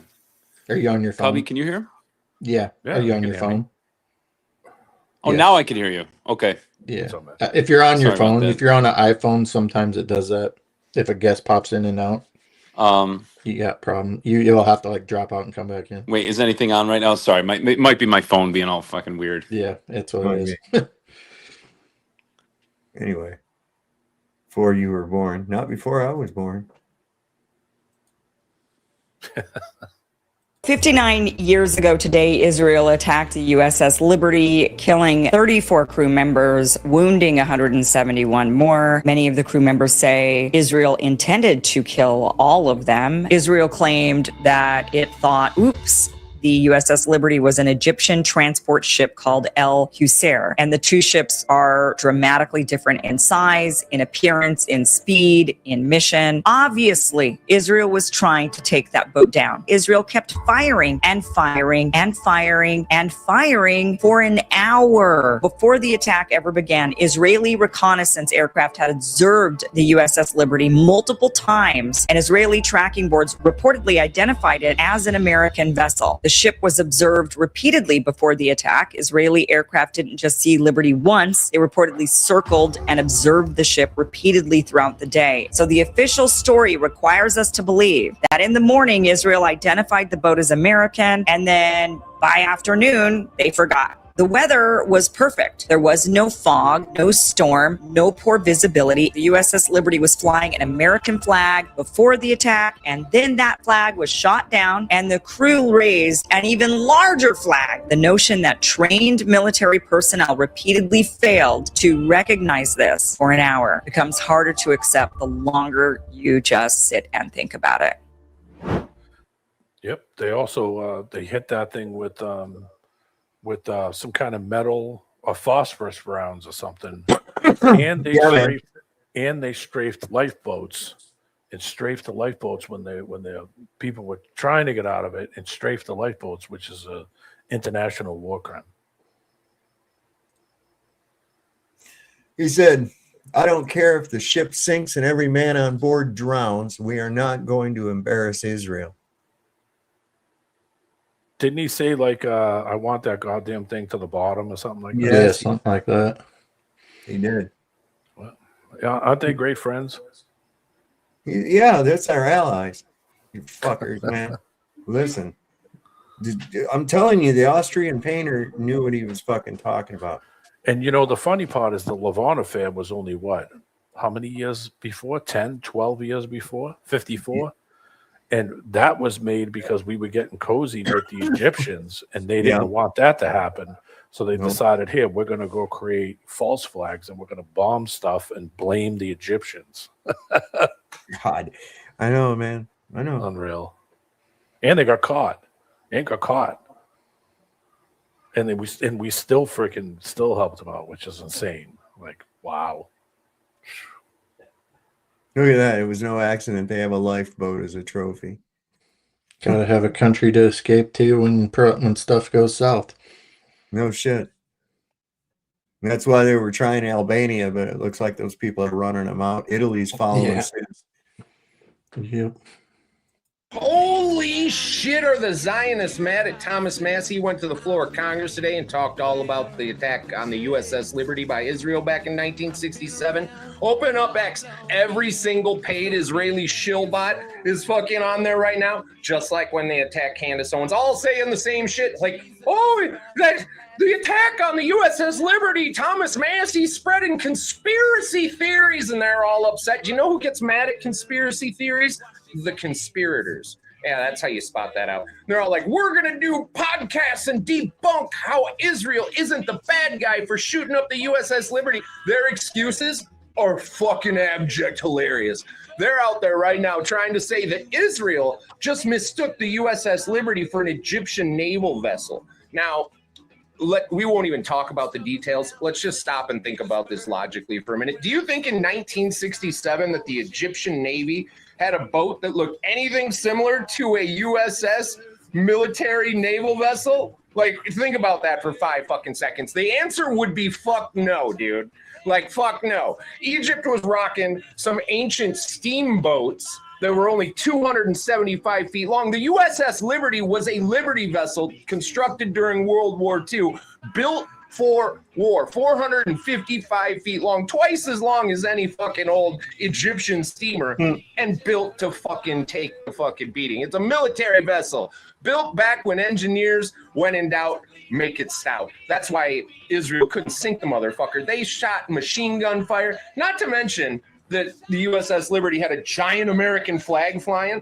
And like, you think that people out there, like pilots, don't know the difference between naval vessels? No, that is something they very much train on. Like even back in World War II, they'd come up, they had these little cards, right, that showed the outlines of ships, so you knew what every different ship was, because the last thing you want to do in war is blow up some other country's fucking ship and then start a war with a whole nother country while you're still in the middle of fighting this war. But see, that's what Israel doesn't think about those things. If they don't have a war going with at least 3 countries all at once, they just can't be fucking happy. So they're all out there screaming this dumb shit like you ain't got a fucking brain or access to the internet. And see, the Jews, they could just say whatever stupid shit they wanted, and the media and everything, you only had 3 TV channels, a couple newspapers. They didn't have to buy much to control the narrative, and then nobody ever fucking questioned it, and everybody was like, oh yeah, the USS Liberty, it looked just like an Egyptian ship. Not even close. The even funnier part is I saw some fucking dipshit, Jerry Boring. Yeah, you're fucking boring and you're dumb, dude. Try to say that, like, no, even your CIA that helped Israel cover up the fucking murder of JFK, yeah, they said it was all in the clear and there was nothing to see there. And it's like, oh, really? No shit? Our corrupt CIA who fucking helps assassinate our own president and cover up fucking all kinds of other false flags, helped cover up an Israeli false flag? Like, shocker. Let me find my shocked face. Dude, this game is over. We are fucking done with this shit. And you think you can go out there and just buy Massey's seat and he's just going to lay down and take it? Fuck that, dude. This is America. We are so fucking done with your Zionist fucking bullshit. Pack your bags and hit the fucking road, because we are fucking done with all of you. We're sick of paying for your genocide. We're sick of fucking listening to your bullshit and lies that you throw down our fucking throats. We're sick of you fucking trying to steal all our tax dollars for your fucking genocide and murder. You want to do that shit? Go ahead and do it on your own, because I think you're about to learn a big fucking lesson here, Israel. Iran is fucking done fucking around. And all of your neighbors are fucking fed up with your shit. This is like the dude who moves in and just wrecks up the fucking neighborhood as always, and then everybody cheers when the cops finally show up and arrest him and haul him off.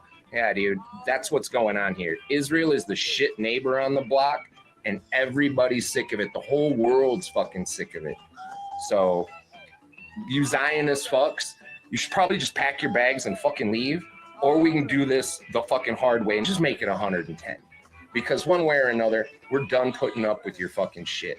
You had a solid run, but you just couldn't fucking help it.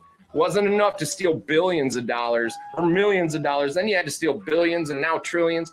You're a bunch of fucking thieves. We know what you're doing. We don't like it, and we're not going to take it anymore. Good luck to you all. Long live the Republic. So I have a cool fact about that too. 1969, they paid out 3.32 million to compensate the families of 34 American service members killed. In 69, they did another 3.5 million to cover the medical expenses and claims of 171 wounded crewmen. And then in 1980, they did an additional 6 million as a final settlement for material damages to the vessel itself. And so 13 million, about $13 million total. And you know where the money came from? The taxpayers of the United States. Oh, God. So Lindsey Graham, in his victory speech, compares President Trump to God and says, That Mr. freak President, won. you're not far, but yeah, I guess so. I didn't even know he's on the ballot. Jeez Louise. He had to have, man, whatever. They're all funny. They've been putting him in there since 2003. I say one. Yeah, he's selected, but I should have known better.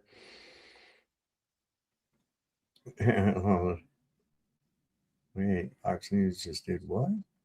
Wow. Fox News just spent 3 straight minutes airing a detailed case for corruption inside the Trump administration. Think about that.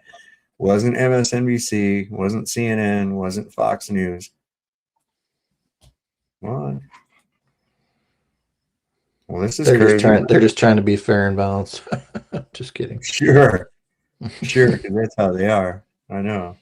Faux news. You're kind of glitchy. I am.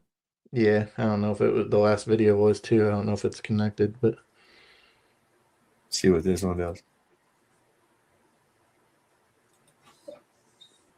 Todd Blanche wants to create a $1.776 billion taxpayer-funded slush fund to turn the January 6 foot soldiers into mega millionaires. And while Blanche was at it, he signed an outrageous super pardon to give not just Donald Trump, but his entire family and all their businesses complete and total immunity from. Yep, there it goes. It was glitching, wasn't it? yeah. Yeah, I don't know what's going on. Something's probably eating up memory or something. I don't know what it would be. Stupid. We can hear it fine. It's just the video's lagging. It's pissing me off. Somebody's fucking with my I shouldn't have screen. said anything. Should just let it roll. No, it's probably something. Well, I'm getting to the point. I'm going to have to get off here anyway, so I'm getting tired.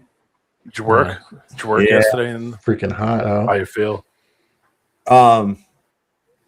Well, I mean, by I got sick. I got sick at noon. I left at noon, but it was just as well. My hip started getting sore about that time. So, and they're cool with that. No worries. And, but yeah, I mean, then after being off it for a little while, then it was okay again. So, I mean, it's just like, it's a slow progress. Boss called me and said we weren't working tomorrow because they shorted us on lumber and we got to wait for a delivery. And it's going to rain tomorrow anyway. So, fuck it. Go back Thursday. Have you, I know maybe Lisa knows better than me, but a lot of people have been talking about comfrey oil. Have you ever looked into that? No. Like putting that on your, like comfrey gel, putting that, I guess it works good for pains and aches, especially on hips and stuff. So, know what I'm talking about? I can feel that it's not a muscle. It's in the joint. It's Well, I think this way stuff's good for that. It soaks Really? into you. Yeah. You know what I'm talking. It's spelled COMFREY. Camphor. Talk to Lisa. She does tinctures and stuff. All right, I'll have to ask her about that. And maybe I'll drop by there tomorrow. Yeah, it's a lot of people swear by it especially for stuff like hips, like you're talking about. Oh yeah. Sorry, I was a little late to the game here. Oh, that's all right. It's like right where I can feel where the femur goes into the ball Cup. socket right there. Yeah, right into the cup, and I can feel that. It's like I don't know, kind of like I think it was displaced and then popped back in. That's what I think happened. Yeah. Or it just slammed it into the cup. You know what I mean? It just pushed it in there, fucking real. Especially when you're a little bit older, you got a little more play in your hip. Maybe just went in there and bonked it. I mean, I've done it where I did it with my shoulder. I told you I got whipped across the car. I got thrown into the armrest and then thrown into the door because I didn't have a seatbelt on. And that's what it did to my shoulder. And it got infected inside. And then that thing started to pus up and I almost couldn't move it. It was brutal. And that's what happened. He said it popped out and then it slammed in when I got thrown into the door. And I was like, I can't move this damn thing. So they had to cut it and then drain all the shit out of it. Oh, it was a pain in the ass. It was like 6 months of bullshit. I didn't break a bone, which is amazing. But who's this character in here? What was his name? Dude, he's like wanting to kiss out, and he's how dare you? He's all going on. I'm like going, dude, I don't have Muslims taking over my country, man. Yeah. It's been taken over by Jews. Don't you get it, man?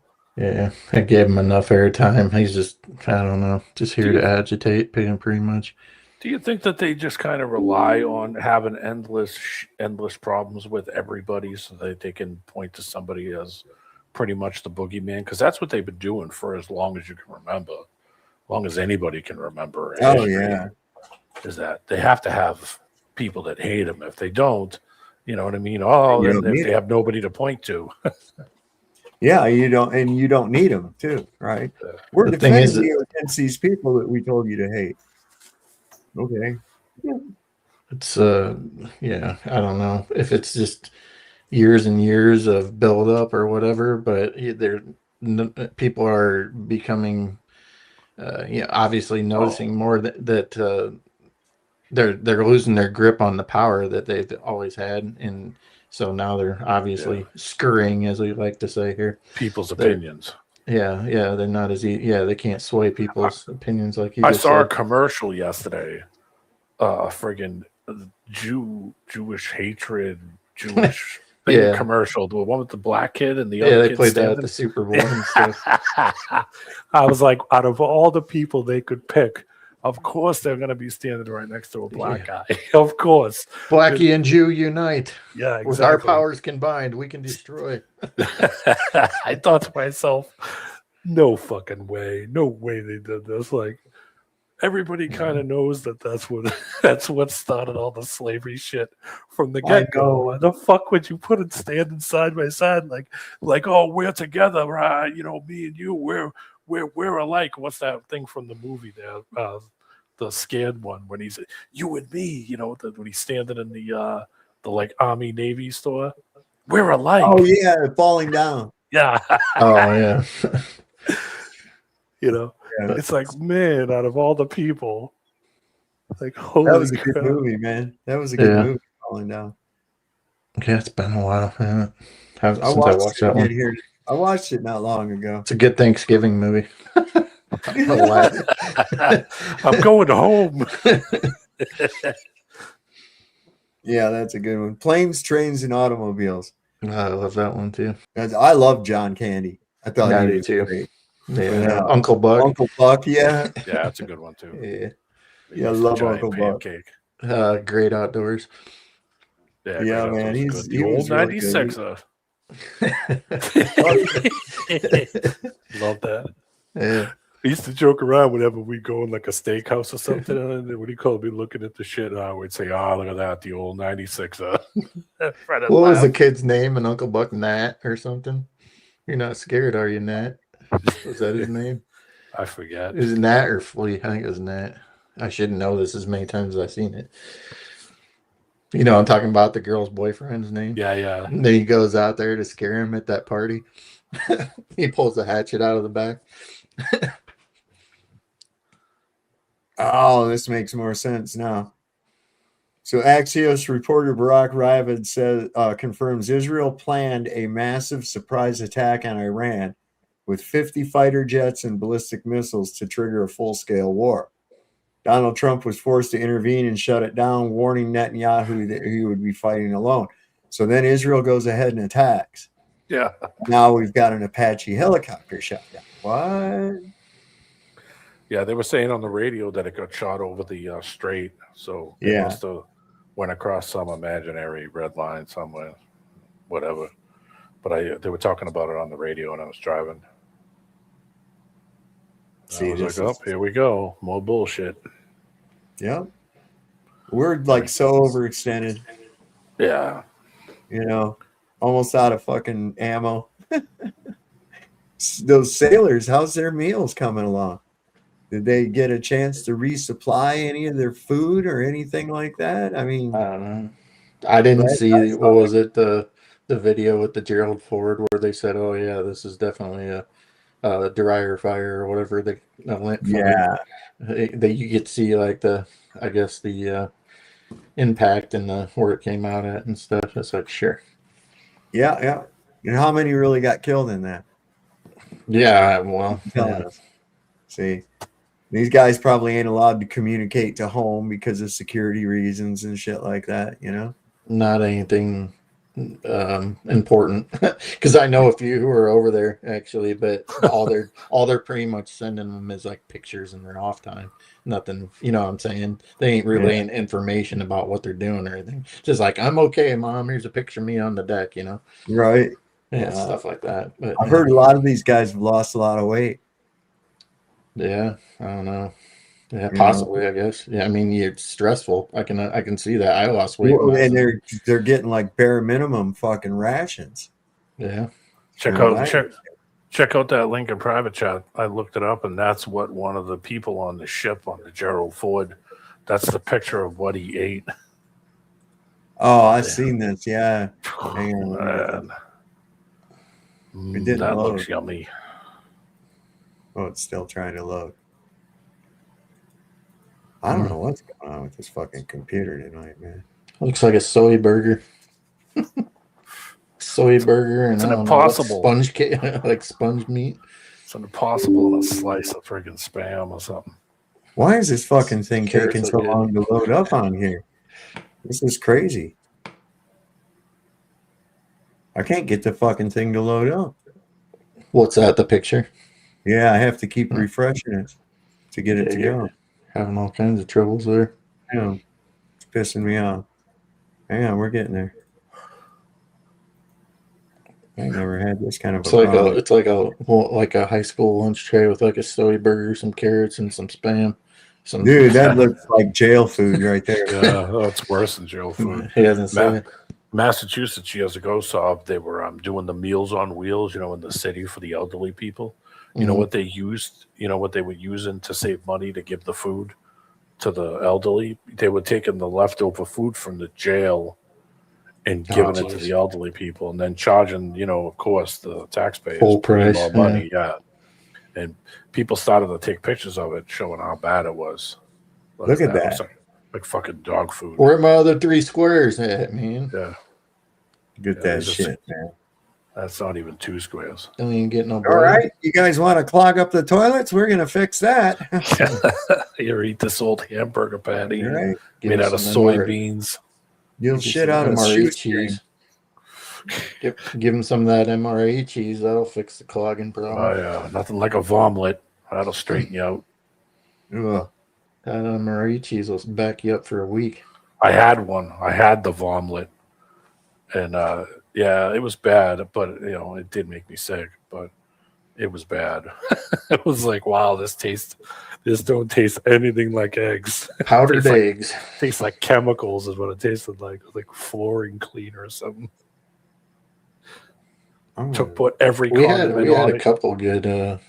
couple good chows, that were, but it was generally where like the officers would eat at.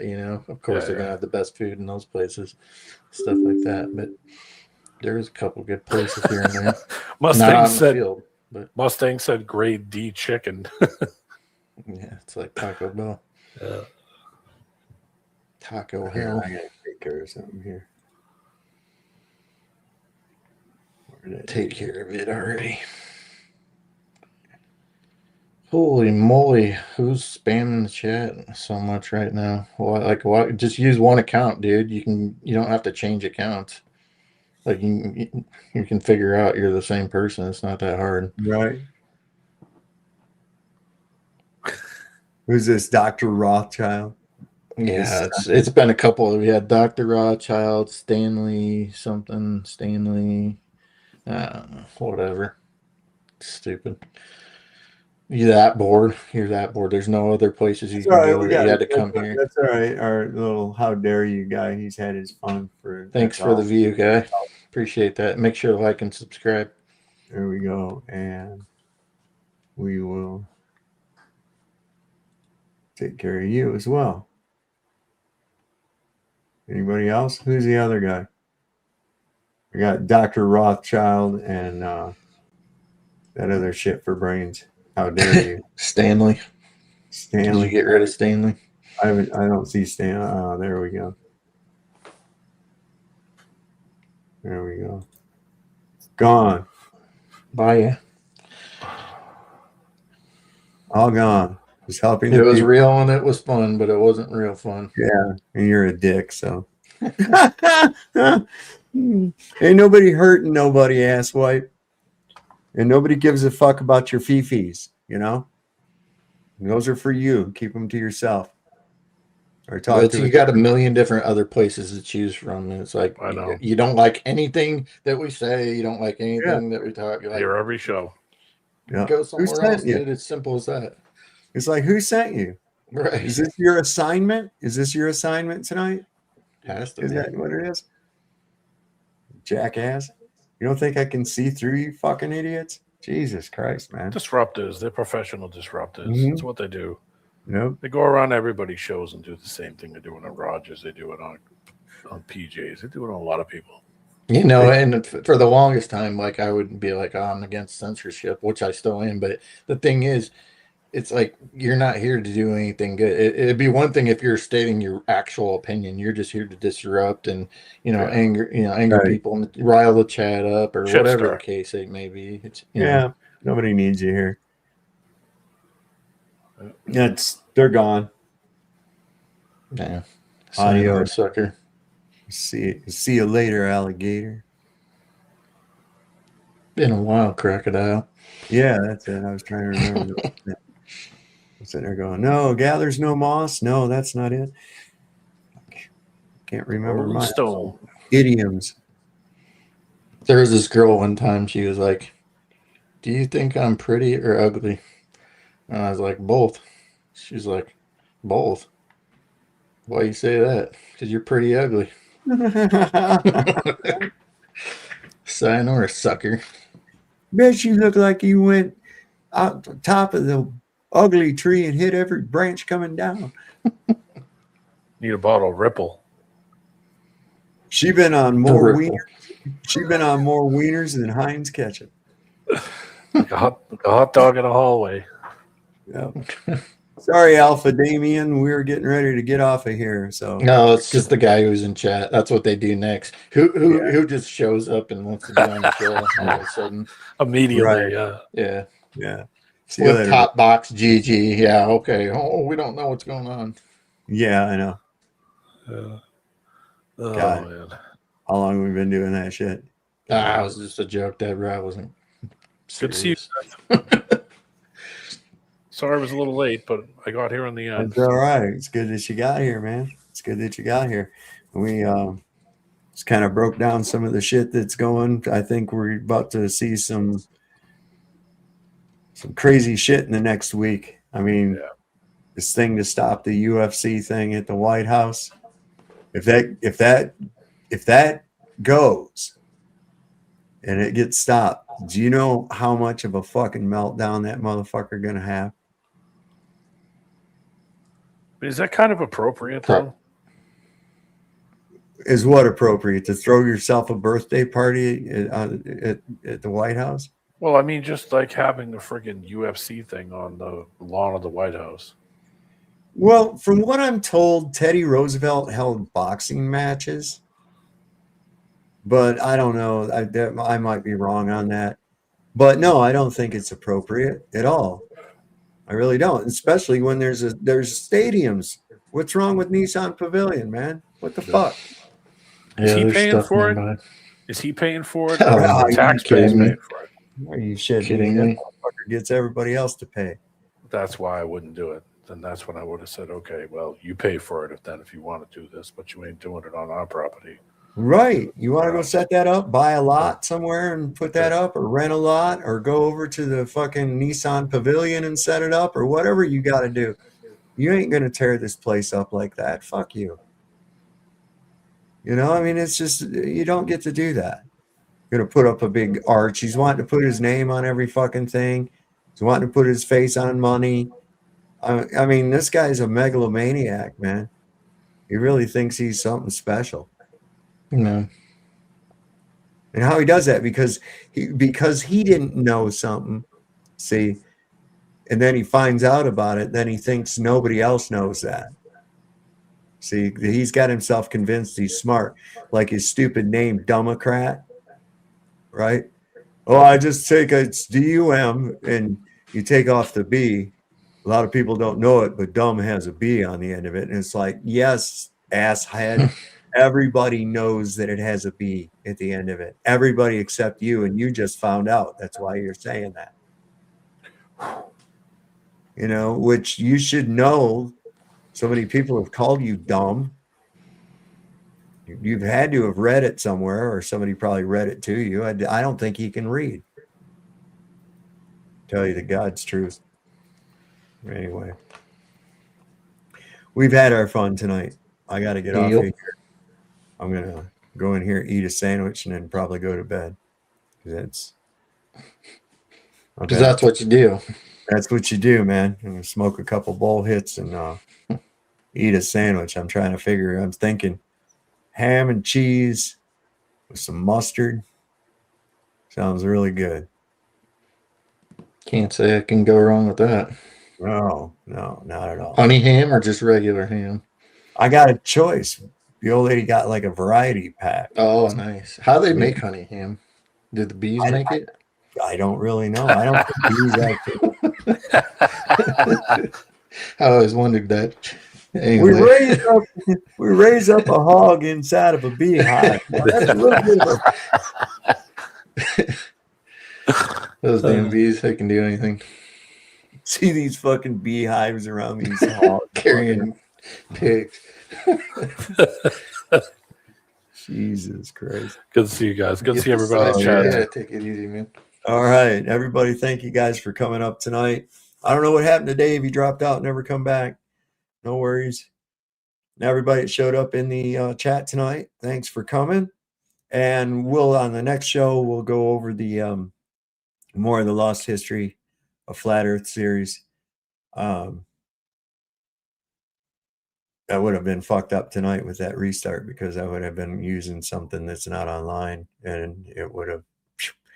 I had to search and shit. It would have been a mess. That's all right. We'll get her all straightened out, and then we'll have a good time the next time. So, as we always like to say, don't forget the Lord loves a working man. Do not trust Whitey ever. See your doctor and get rid of him because he'll probably kill you. And it's better to shit in the sink than it is to sink in the shit. We'll see you next time. Sovereign Soul, Unchained Mind. Good night, everybody.